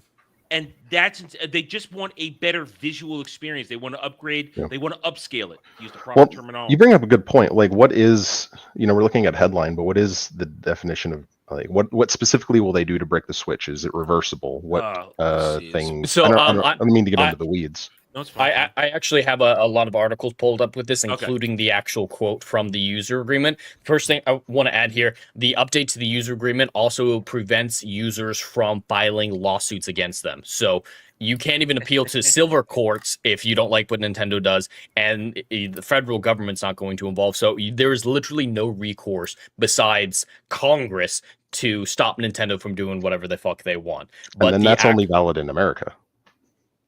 Right, that's only valid in America. In fact, strangely enough, the European Union has protections against this, and so and the UK does as well. So in the UK and the European Union, this is not the user agreement. This is the US agreement that I'm reading from here. So I don't even know if Japan is under the same restrictions that we are. Like this seems specifically targeted to Americans, which is weird. But without limitation, you agree to not publish, copy, modify, reverse engineer, lease, rent, decompile, deassemble, distribute, offer for sale, or create derivative works of any portion of Nintendo account services. That's a lot of word salad, but derivative works as well is a problem.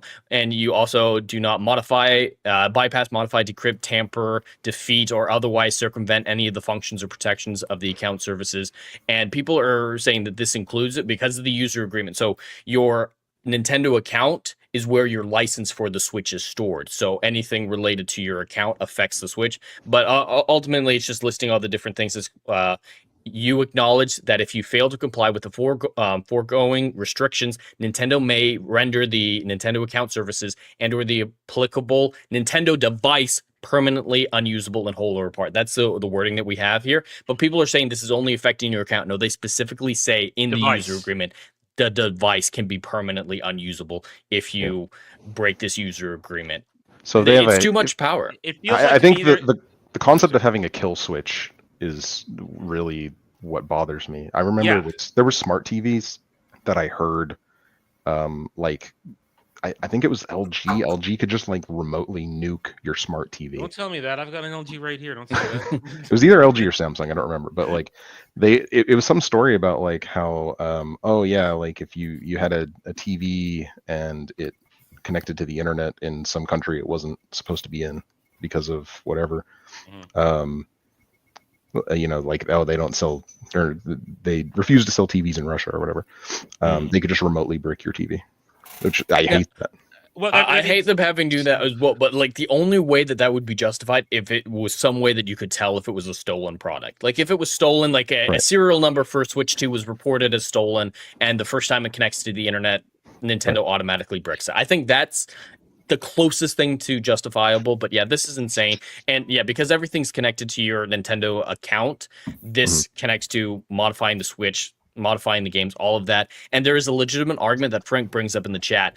No derivative work. So fan art, and this reserves the right for Nintendo to go after fan fiction, fan art, and stuff like that. I doubt they would. No, Nintendo hates people making up shit. They hate that. Yeah, no, they definitely, but they're not going to go. They have it in the past gone after small people just doing it for fun, but this gives them the right to if they feel the need to. Well, so this just gives them free reign to do whatever the fuck they want. All they need is a reason to not like you. Here's the thing. Considering, let's take into account Nintendo's behavior with Pal World. They're petty assholes right now about things. I can see them being this petty and doing shit right now. I in their current day behavior, they will be this petty just to get their way, just to make sure that they are still in control. I think going back to the Switch 2 leaks, they are still butthurt that they lost control over the whole situation. And over the message, yeah. And now, all of this right now, this is continuing fallout of we are going to make sure we never lose control of our everything ever again. There was always going to be a Harry Potter 8. where we're going to destroy something that you've purchased if we so feel like it, and we'll make it legal. And that's scary. So there's this, but then there's also this. This is the latest thing that came out this week that people are now going on to. The whole the whole game key card thing, where now Nintendo, who was always supposed to be the company that always said, "Oh, here's your physical copy." Tiny little thing, but still your physical copy. Well, now Nintendo supports both regular game cards and game key cards. This is from Nintendo America themselves right here. Some games will use game key cards while others will continue to use regular game cards. Game key cards are different from regular game cards because they don't contain a full game data. Instead, a game key card is your key at downloading the full game to your system via the internet. So basically, you'll buy an entire thing and open it up, and it's just going to be a piece of paper with a game key card on it. So there's three. There's three things. And I think what's around this conversation, what gets a little bit lost is that this is an option that Nintendo provides to anybody who makes games for their things. So I just looked it up really quick. The Switch 2 game cards have a maximum size of 64 gigabytes. I think God of War Ragnarok. Let me look up the size of that really quick. That was a big one. That is the reason that's been bandied about, is that this decision was made because third-party developers couldn't shrink down their massive games to fit onto the cartridge, and then the hardware couldn't run it either. Like this hardware is not good. It's better than the Switch, but it's not going to be able to run Ragnarok, for example, even if they somehow trim out enough content. But it could run 2018. So 190 gigs, which I think doesn't even fit on a Blu-ray disc. So this is really like, it's an option that's provided. There's 3 options. There's the regular card, which is 64 gigs.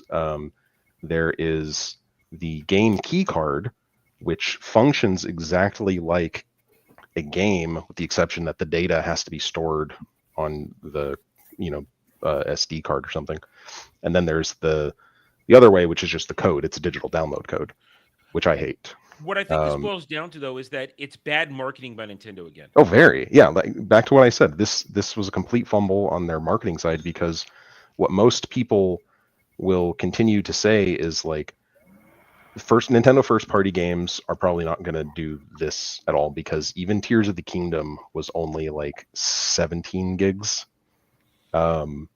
So because instead Nintendo of fixing their hardware issues and developing cartridges that could fit more, they're just saying, "Oh, it's all online now." And I think that's where the problem is you're upgrading the console, upgrade the cartridge capabilities as well. Yeah, so like the storage capacity. Nintendo first party, they optimized their games to fit on those smaller storage sizes, but like, to me, it's interesting to see people's negative. Sorry, my dog. Interesting to see people's negative reactions to an option that's available to developers. I think the negative reaction is the fact that we're reaching that critical point where people really want the physical option again. And if you're a PC gamer, you live on Steam. Yes, I agree. But if you're a console gamer, it's like, well, can I have my physical option? So to me, that puts the responsibility on the developers to make sure their game can fit on the card. And if you really want to extend it, like, maybe Nintendo can offer a higher capacity, because it's just SD card technology. Like, I have a terabyte micro SD, so there's no reason why you couldn't fit more silicon. You think they're just being lazy? Do you think they're just being lazy? It's pinching pennies, but like, at least giving the option of like, oh, hey, here's a like, they did it with previous cartridges with, I think, Super Nintendo, didn't they? This would be a way to justify higher prices, because if people remember the back in the day when things were starting to be available on online stores versus physical copies, they were giving you the option, and there was this idea that the online copies would be cheaper because they don't have to pay for the physical manufacturing, which didn't end up being the case. But if they kept that argument with this and said, hey, this game, for whatever, if you buy it on the Switch e-store, it's going to be this much, but because we had to use a special larger size storage capacity cartridge, it costs a little bit more for the physical copy. I think a lot of people could get behind that, because that's an argument that makes sense. You can entice people with good arguments. Customers aren't stupid. If you explain the reasons, they can come to understand it and side with you and be like, all right, that's completely justifiable. But this comes down to Nintendo's marketing issue, like you've both been saying, is that they're not communicating, they're not saying anything, they're not explaining, they're just saying, here, take it, and shoving everything in their customers' mouths, because their customers are willing to accept that. The Nintendo fanboys are 100% consumers. It doesn't matter what Nintendo's going to do for these extreme people. I'm just talking about the extremes, which there's a large portion of them for Nintendo who will just accept whatever Nintendo does. So this makes them feel, this justifies their behavior to them. Oh, we don't need to tell them why we're making these decisions. We don't need to do good marketing, because they're going to buy it no matter what. And that's what we're seeing with how well the Switch 2 is doing. But no matter how popular you are, no matter how rabid your fan base is, basic customer service should still be a thing. And it's a lost art. It is absolutely a lost art, customer service. And I think if Nintendo just actually tried to explain themselves, they would not be in this situation with the people who aren't and it's not that they didn't announce this feature. It's that they announced it and they left it up to people to interpret it how they wanted to, instead of being clear about like, oh, but by the way, we promise, we're going to do our best to make sure all of our first party games are on a cartridge, right? They never said that. Now, as an aside, look at what's going on with Epic Universe. They ran out Miyamoto to run market to try and make that be a positive thing. Mm-hmm. They're capable of making smart marketing decisions. Yeah, for sure. It's just there's no understanding where the money is actually made with your console, with your games. So back to the back to the cartridge price. I think, well, I know for a fact that the reason you don't get a discount on digital games is because the CDs, the cases, they're mass produced. They're pennies. Mm-hmm. Even shipping, you're going to ship it in bulk. It's like 1 to 2% of the game's actual cost of budget is that kind of stuff. All of the cost goes into the development. So what you're really paying for is the software. You get like special editions for sure. You'll always pay more for a special edition. Your collector's edition's always for like an art book or a statue or something. Yeah. They might have discounted the game $5 for digital only. That's as much as you were ever going to get. That would be huge though. Would be $5 would make a difference for a lot of people. It would. Yeah. It would. But they don't. Nobody does. Well, in Nintendo games in general, the price just doesn't go down. They don't. Listen, I've had Switch games on my wish list on Amazon for a year, and they only go up. Yeah, never go down.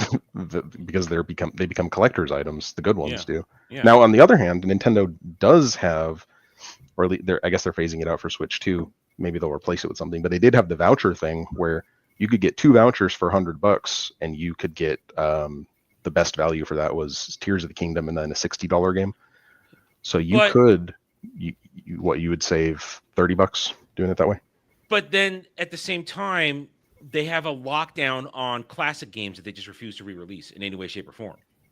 And that's killing the people who want to go back and play the older games. I wish they would. Well, actually, I'll tell you what I wish they did.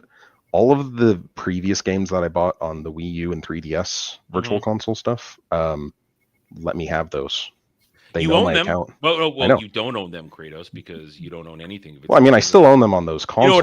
You know what I mean? Let me move them over to the Switch too. Actually, with it being digital, their hardware is more than capable of running those older games. So it just doesn't make sense. Yeah, and why they can, because it's the same game that's on the totally online thing. Totally it's just I have my own digital version that trying I to own. milk people. Well, so in the end, looking at this whole thing right here, the biggest problem I think we've come to the conclusion is that their marketing has been shit. Oh, yeah. And it's caused a lot of untrustworthy feelings towards them.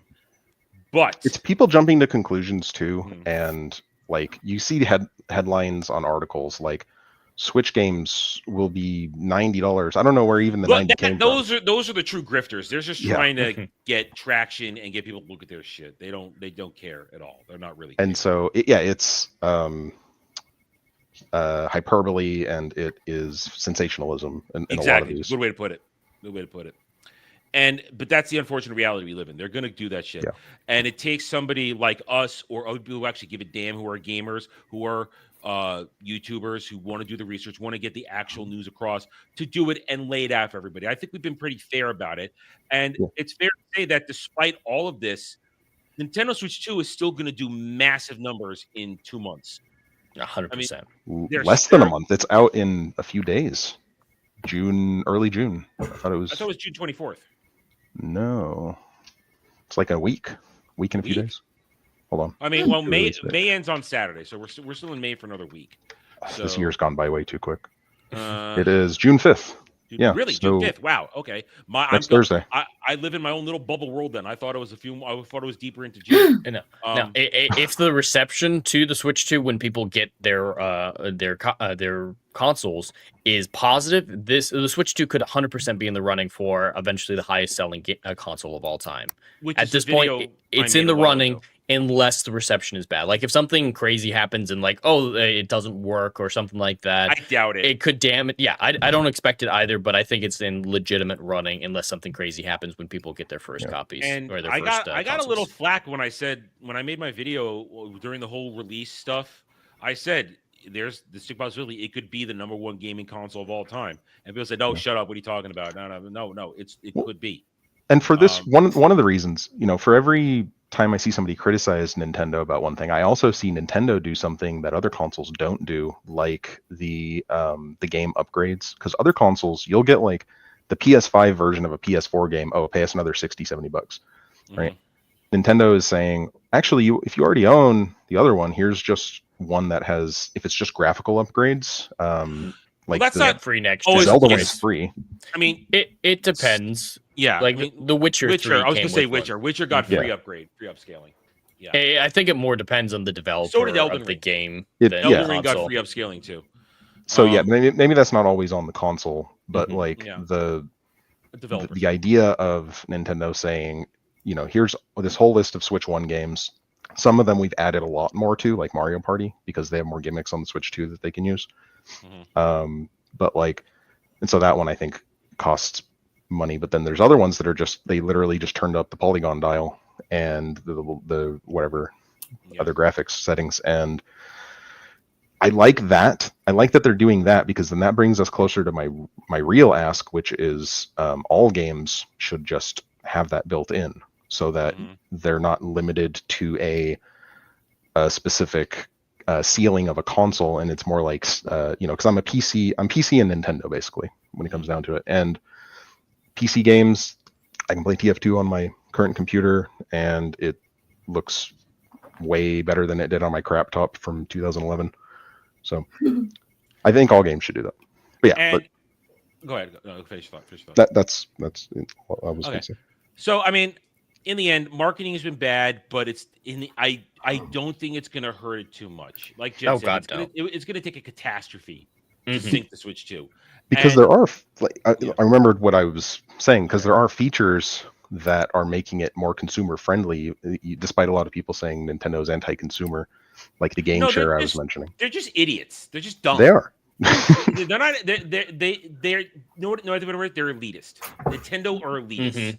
I think there's an ego issue. Nintendo just doesn't care what you think. They can't leave room for interpretation. That's the problem. They did that. That was the problem they had with the Wii U, and they need to be completely clear and upfront with a lot. And the problem, I think, another thing that adds to it is there's a lot of information to cover on the Switch too, because like there's a ton of different. They have the ability to use both Joy-Con as mice, which is a whole, I think somebody was mentioning like, they said something like the Switch 2 didn't have any new innovative thing. And I'm like, are you forgetting about that? Like you can dual wield mice on this thing? Like, that's the main gimmick of it. There's a lot in there, and it would take a complete catastrophe for it to sink, and it's not going to sink. The Switch 2 is going to be successful. The question is then, how successful?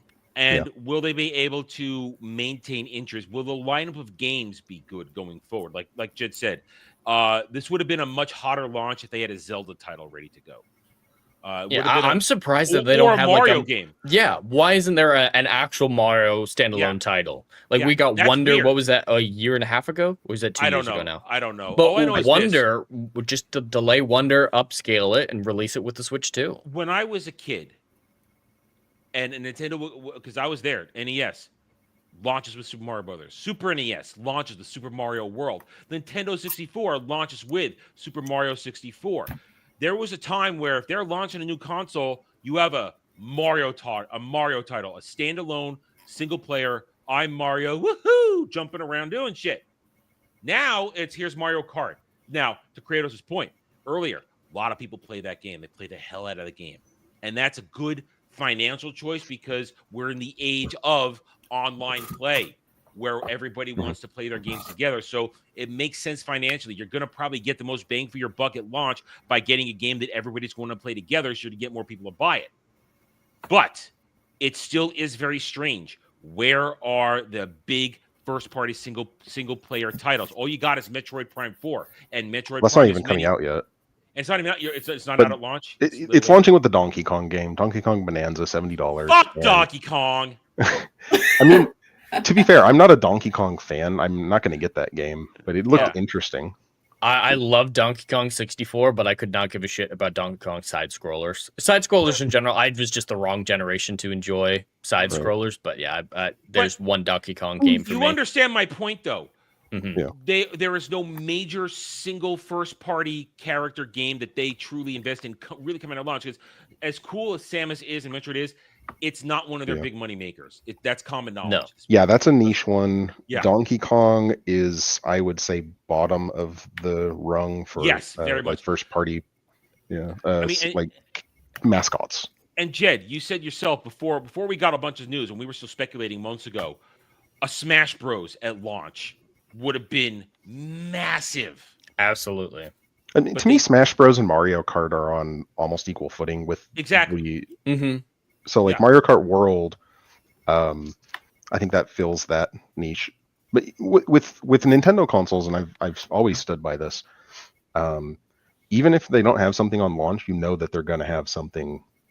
They'll be down the line, but yeah, let's eventually. Talk about the launch. It goes back to the marketing and all of this put together. Yeah, there's just been something off about this whole thing, and it could have been even bigger if they had actually executed it properly. I don't know. The biggest thing that I criticize them for when it comes to game availability is why do I was kind of giving them a little bit of leeway when it came to the 2 Zelda Wii U games, like why they weren't on Switch, and I was saying, well, those 2 games on the Wii U had some cool functionality with the gamepad, and so maybe they're delaying them for the Switch 2 because on the Switch 2 you should have the ability to play with the Switch screen and the TV at the same time. That feature, which they have a patent for, still hasn't been announced, which would require wireless communication between the Switch and the dock. And so they could port Wii U and DS games, 3DS games.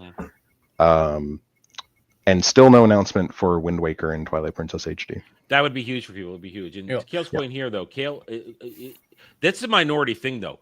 Majority, like I would say 90% of Nintendo fan base, they froth at the mouth for those first-party titles. Well, even if it's not a mainline first-party account, imagine if there was a new Animal Crossing launching with the Switch 2. Because New Horizons, it's not a game for the 3 of us. I think Dragon Lady, you play? Yeah, I play it. It's very much like the epitome of the most popular female game out there. I think we can agree that among female gamers, it's right up there as the chief. I played it during COVID. It came out at a perfect time, and I played until I got 1 billion monies in that game, and I quit. I didn't care about doing anything else in the game. But my wife, Rachel, she's still playing on the same island that she got when New Horizons came out and still playing on it regularly. I know a lot of people who are like that. Steph is like that. Tugs is like that. And I think, a Mario game and a Animal Crossing game at launch, and then throw in a group game like Mario Kart or Smash Brothers. If you just had those 3 games at launch, you win. It would be no contest. Like even just that announcement, I don't even need to know what the hardware is for Switch 2. I'd say, yep, that's going to be the highest selling console of all time. Yeah, you got it. So this whole thing has been weird, and I guess now in 2 weeks we're going to see it happen. And I think the bottom line is it would have been bigger. Star Fox is it's really niche. It's not as big, especially these days. Yeah, it's not as big. It's more niche, especially because they really haven't had a good hit since I think 64. I liked the GameCube one, but that wasn't a Star Fox game. I played the 64 one when I was babysitting a buddy's console in college. I played through. It was okay. Smash Brothers is the only reason that I think most people even know who he is. Dude, I want F-Zero. Again, another niche game. Niche game. But it hasn't seen life since GameCube. Yeah, but the overall thing is marketing has been bad. They could have done this better. This whole thing feels off, but it's still going to be a success. And overall, in the end, it might be the biggest success of all time. And Nintendo, last thing I'm saying on this, I don't think Nintendo is ever going to change their ways. No, I don't. No, because their ways have gotten them where they are, and they had an issue with the Wii U, but they corrected. The only question is, their ways usually lead to a watershed moment where their arrogance where their reach exceeds their grasp, and they do something stupid, and then they get an ass kicking, and then they get super creative again and break the mold. They'll push the line to see how far they can go, and you know they got pushed back with the 3DS because they dropped the price on that. But you got a really cool ambassador program out of it, a bunch of free digital games.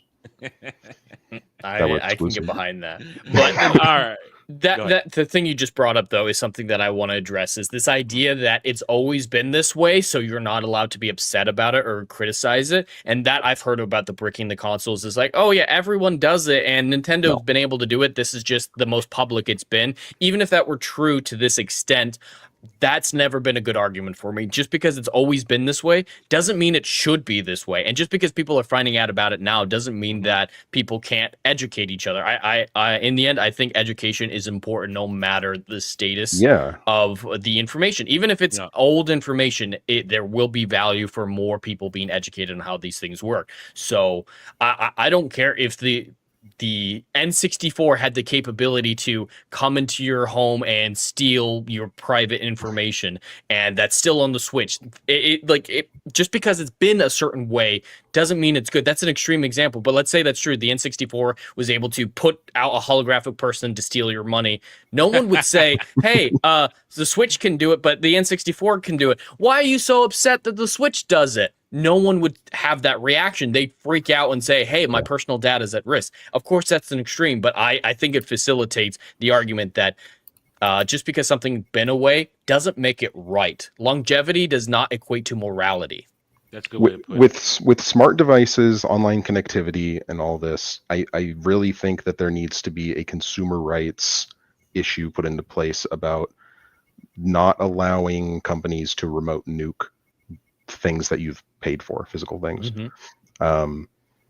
Theft of things, that's kind of a gray area, but like, you know, I don't like that at all. Yeah, they're trying to eliminate ownership as a concept. I mean, That's we all criticized overall. That's a big Ubisoft. thing, yeah. We criticized Ubisoft when they said gamers need to get used to not owning their games. But when Nintendo does it, everyone's like, well, it's Nintendo, please, it's hypocrisy. Daddy. It's hypocrisy. It's 100% and that's some of my biggest arguments of the time, that people in our sphere will say one thing, but when it goes to the thing they like, the hypocrisy will kick in, and they'll make exceptions. I do want to give praise a little bit to how Nintendo is handling the scalper thing. They are, like, the pre-orders is a bit of a dropped ball, but just because they're not allowing a completely unlimited pre-order thing to happen, and so you got to wait in line and wait your turn to get it. But the benefit of that is, fuck scalpers. Get those guys out of Earth. Scalpers. I recently had my experience with scalpers when it came to Lunar Remastered, and how they effed up that launch. Now, fortunately, they did correct course a little bit, and I'm able to get my copy, which arrives next weekend. We're coming up on some Lunar Remastered gameplay. But yeah, so scalpers suck. They can eat a dick. All right, then. I think what? Do you want to cover the requiring a phone number thing really quick? Because I had something. Oh, I didn't know about that. What is that? I thought that was something that you mentioned, you know, with regard to the Big Brother stuff, or maybe you just alluded to it, but it's just that to use the I did video. See that. I knew there was something. I forget. I saw it and I didn't bookmark it. All right, tell us about that. I forgot. Well, okay, all they're doing is to use the video sharing capability of Switch 2. You need to have a phone number registered, which what they had before, which goes back to the point of Nintendo being archaic, is all they had for voice chat before was the app on your phone, and then you could connect to your friends on your phone. So it wasn't even integral to the Switch. You had to have your phone and you talk through that, whatever. Okay. But that didn't require a phone number. You just had to have it tied to your account. Now with video, they're requiring you to have a phone number. It sucks, but to me, that it's for this reason exactly. I linked a lot to of Wikipedia. Accounts require phone numbers these days. They do, and it's for reasons like this. I linked to you this wiki page on SwapNote. If they just were doing it for two-factor authentication reasons, I think that would be okay. As long as they offered other stuff, like you have to have an authentication method to use voice chat, because you don't want someone you don't know to, imagine if Adam and I are playing with the video chat and someone hacks into his account and it's Jeremy showing me his balls. I don't want that to happen. This is exactly the reason, because before it was only voice, now it's video. And if you scroll down on this wiki page to discontinuation, swap note. The PDF files ruined it for all of us, basically. Yeah. Um, I think there should be other options though. Phone number, like two-factor authentication is the standard, and there should be more than just phone number. So if they're requiring phone number as the only option, I have a problem with that. But in general, two-factor is a good idea. Yeah. Discontinuation is just the main thing I wanted to point at. Nintendo abruptly suspended functionality. So basically, the ability to share imagery and whatnot because of an incident in Japan. Blah blah blah. You can read that for yourself. I don't know how much you want to. Yeah, I can go into that that. there. Yeah. But obviously, Nintendo is. Yeah. Obviously, Nintendo is a family-forward company. They do have parental controls and, spicy games on their eShop. But, like I totally get that they would require a phone number for anything, so that if anything does happen, they can tie that to a human being, and track them down. But for two-factor, I mean, I hate two-factor. I also hate how a lot of websites will just be like, oh yeah, just log in with your Google. No, let me use my email address. I don't want to use like Google account. It's putting all your eggs in one basket. I'm give or take on it. So I don't mind it in my MMO games because I've had my accounts hacked before for MMO games, so I don't mind it there. For other things, it does get annoying, especially every time. Yes, I'm logging back in, but I told you to remember this device. Why are you having to do this again? That thing is a lie. I don't care what website it is. If it's, remember this device, or hey, do you want less sign in? Bullshit. Microsoft is, I think, the worst person with that. Every time you sign in, it asks you, and it never works. But actually, it does remember my Hotmail account still remembers me. But as someone who works in the IT field, I deal with two-factor and security a lot like that. And you'd be surprised how many small things get hacked on the regular or get attacked on the regular. So I think two-factor is a good policy to have overall. And that could be a lot of different things. I think there should be more variety in what two-factor can be. Like in the military, we used two-factor as well, but that was using a physical key card. So that counts as two-factor. So having different options, I think it would simplify people's lives quite a bit. But because what's stupid is if somebody steals my phone and they want to change my email password on my phone, and they're like, oh, hold on, let's send you a two-factor thing. Well, they have my phone. So what's even the point? But that's why most people they ask for multiple things, like phone number, like email, like a second phone number, and I've got a rescue email on just about everything. Rescue, So you lose some privacy with requiring the phone number for the service, but it gets rid of the ability to be anonymous. But that's probably for the best. Yeah.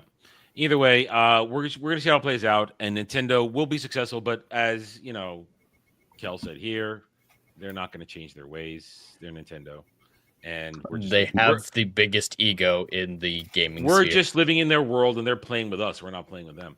Anyway, all right. So there we go. Show over. While we go over our stuff, you guys can vote. If you haven't voted yet on how long to extend my numbers here, but looks like it's pretty much set in stone. This will go on through June as you guys add more to it. Now, not just the day, but the week. And as Kratos pointed earlier, we have ideas for future stuff for me to, I will just say, make me do things I don't want to do when it comes to my personality and things I like. That's the best way to put these things. You're making me behave opposite from my personality and opposite from my beliefs in nerddom and pop culture. That's what we're doing here. And it's going to be for your enjoyment and entertainment while I just die inside. Anyway, all right. So, Jed, what does your week look like?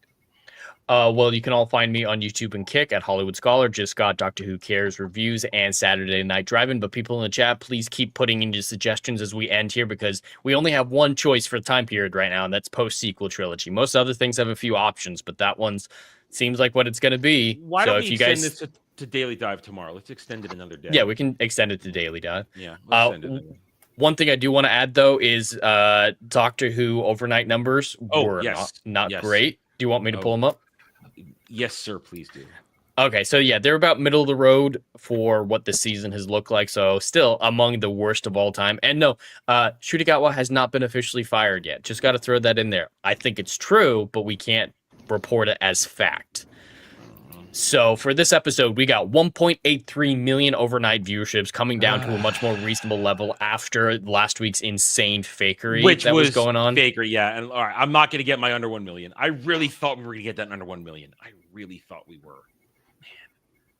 Never going to get it now, am I? And yeah, we're not going to get it at this point. I think Between the Land and the Sea, the War Between the Land and the Sea spinoff show has 100% a chance of doing that for its entire run. But at this point, I'd say the finale is going to be right about 1.8 at this point. Yeah. Yeah, I think right. 1.5 is the lowest we're going to get. Yeah. Legatus, when you're saying Geode, are you talking about the rock monster Geode. That's like that's High Republic era, and okay, I wasn't sure what you were talking about there, but yeah, if you're talking about the rock pilot dude from Navigator, he's a Navigator. Navigator. Frank, I can't draw to save my life. I can't draw. I can't make fan art. And how do you? And you need like computer programs to do that. These I don't do that. No. I mean, if you want bad fan art, that's perfect. With what? I don't even have the. With a pencil and then take a picture of it. No, yeah, I make stick figures. That's the best I can do. I'm not an artist at any way. Draw it with a pencil and then color it in with like crayons. What? I don't even have any of that. I don't even have a pencil in the house. I got a couple of pens somewhere. A couple Sharpies too. Needs to look like it was drawn by a third grader. It would look like that. I can't draw to save. I'm a writer. I'm not a physical artist. That's my art. My words. MS Paint. Yes. MS Paint. Microsoft Paint. All right. Yeah. Dragon Lady, what does your week look like? Let's get away from this. I should be simming at some point. Other than that, that's just about it, really. Okay, Kratos, what can people find you doing? So tonight at 9 p.m. Central, we are watching Superman 4 and maybe also Superman Returns with Cloud to get him re-educated on 80s movies on the Fellowship Discord. Put the link there if you want to post it. And what else? Thursday. A quick shout out to Gal's stream. Cooking the books on Wednesdays. She's been reading my favorite book of all time, Jurassic Park. So she'll continue reading that on Wednesday. I'll be in the chat there. But Thursday, it's either going to be this week or next week. After we watch the last 3 episodes of Heroes Season 1 with True Pop, Drew Outstanding has a new show that he is starting up that centers around physical media. And I'll be involved with that. So I don't know if it'll be this Thursday or next Thursday, but keep an eye out for that. Yeah, we were talking about it with him on Monday after the show. We were helping him trying to figure out a good window to do it. And if he's settled on Thursday, go for it. Check out Drew. And you can catch Drew every week on Mellow Mondays with me, Sam, and Devil, and anybody else who walks through that door as we just try to be nerds about stuff. Yep, I actually got topics for this week, so I'm ready. We just got Ariel in the Discord. Hide your kids, hide your wife. Yeah, she comes with a strap on. Anyway, as for me, tonight, every Sunday, I go and record some good old-fashioned DS9 reaction with Bradley Burnett, Duke Devil, Jay Fractured, and Jay Hitman. I keep calling him Jay Fractured and Jay Hitman. We're having a good time. We're starting DS9 Season 2. We've gone through the whole season. It feels like we just started watching it. So join us every Wednesday when Brad puts out his edit stuff. Oh, the Stream Elements. I keep checking it. Oh, we did get one. Thank you, Kel, for $25 Stream Elements because holding hands with Dermy isn't gay enough. So there we go. Let's adjust the total. Thank you, Kel. I've been checking it. It's like the final time I didn't check it. There's something there. There's a question in the chat I wanted to get your opinion on. Is E.T. allowed? Because he is canon to Star Wars after the prequels. Well, at least the species is. The species, yeah. Is a cameo. I put him in the cameos. Yeah. Talk about another cross-dressing alien. Jed knows how I feel about E.T. If we had been recorded when we were at Universal a month ago, I had some choice words about E.T. I had some choice freaking words. His name isn't E.T., it's Kleborg, the retarded alien. Kleborg, I remember that exists. Yeah. All right, so we are now at 1650, which means I have to, when I'm holding hands with Dermy, we make it extra gay by wearing Disney Star Wars Pride gear. Oh, my Lord. It's only getting worse. Anyway, thank you, Kel, for the $25. As for me, so catch Brad's edited version of our Nerding Out over DS9 every Wednesday when he puts it up on his channel. At the same time, tomorrow it's all stream all the time, Mondays for the moment. It's another 2 weeks of that.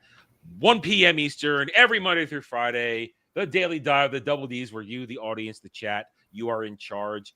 You guys basically have control of most of that show. I get a couple segments here and there. I get a monologue once in a while, but you guys are in control. Kratos participates on that on a daily basis. It's a lot of fun. We're having a good time, and I appreciate everybody who joins the fun there.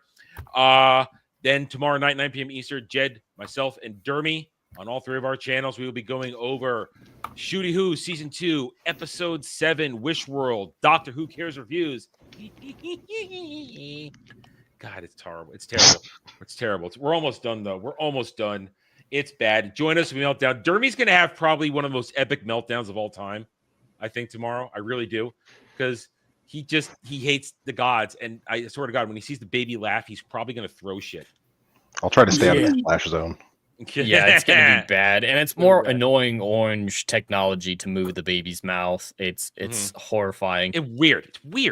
It's just weird. So we got that, and then after that, middle of Mondays at 10:30 p.m. Eastern, and then the rest of the week you can enjoy my Wheel of Time cancellation coverage. I've got a special video I'm putting together, which I'm hoping to be evergreen. Try and expect that on Tuesday, and then on Wednesday we're doing an autopsy stream. I know you guys love the autopsy streams. Why Wheel of Time was canceled. We're going to go through the whole timeline. We're even going to watch my old videos because I was covering it from the very beginning. We're going to have fun. We're going to destroy it. I'll open the door. Maybe we'll have guests. We'll see what happens. It's going to be a good time. And then rest of the week, there'll be gaming. We're still playing Expedition 33. I have been leveling up in my off-camera time. Over level 50 now, put on about 10 levels since last time you guys saw me. And as I said, at the end of the week, I finally get my physical copy of Lunar Remastered, so look forward to that.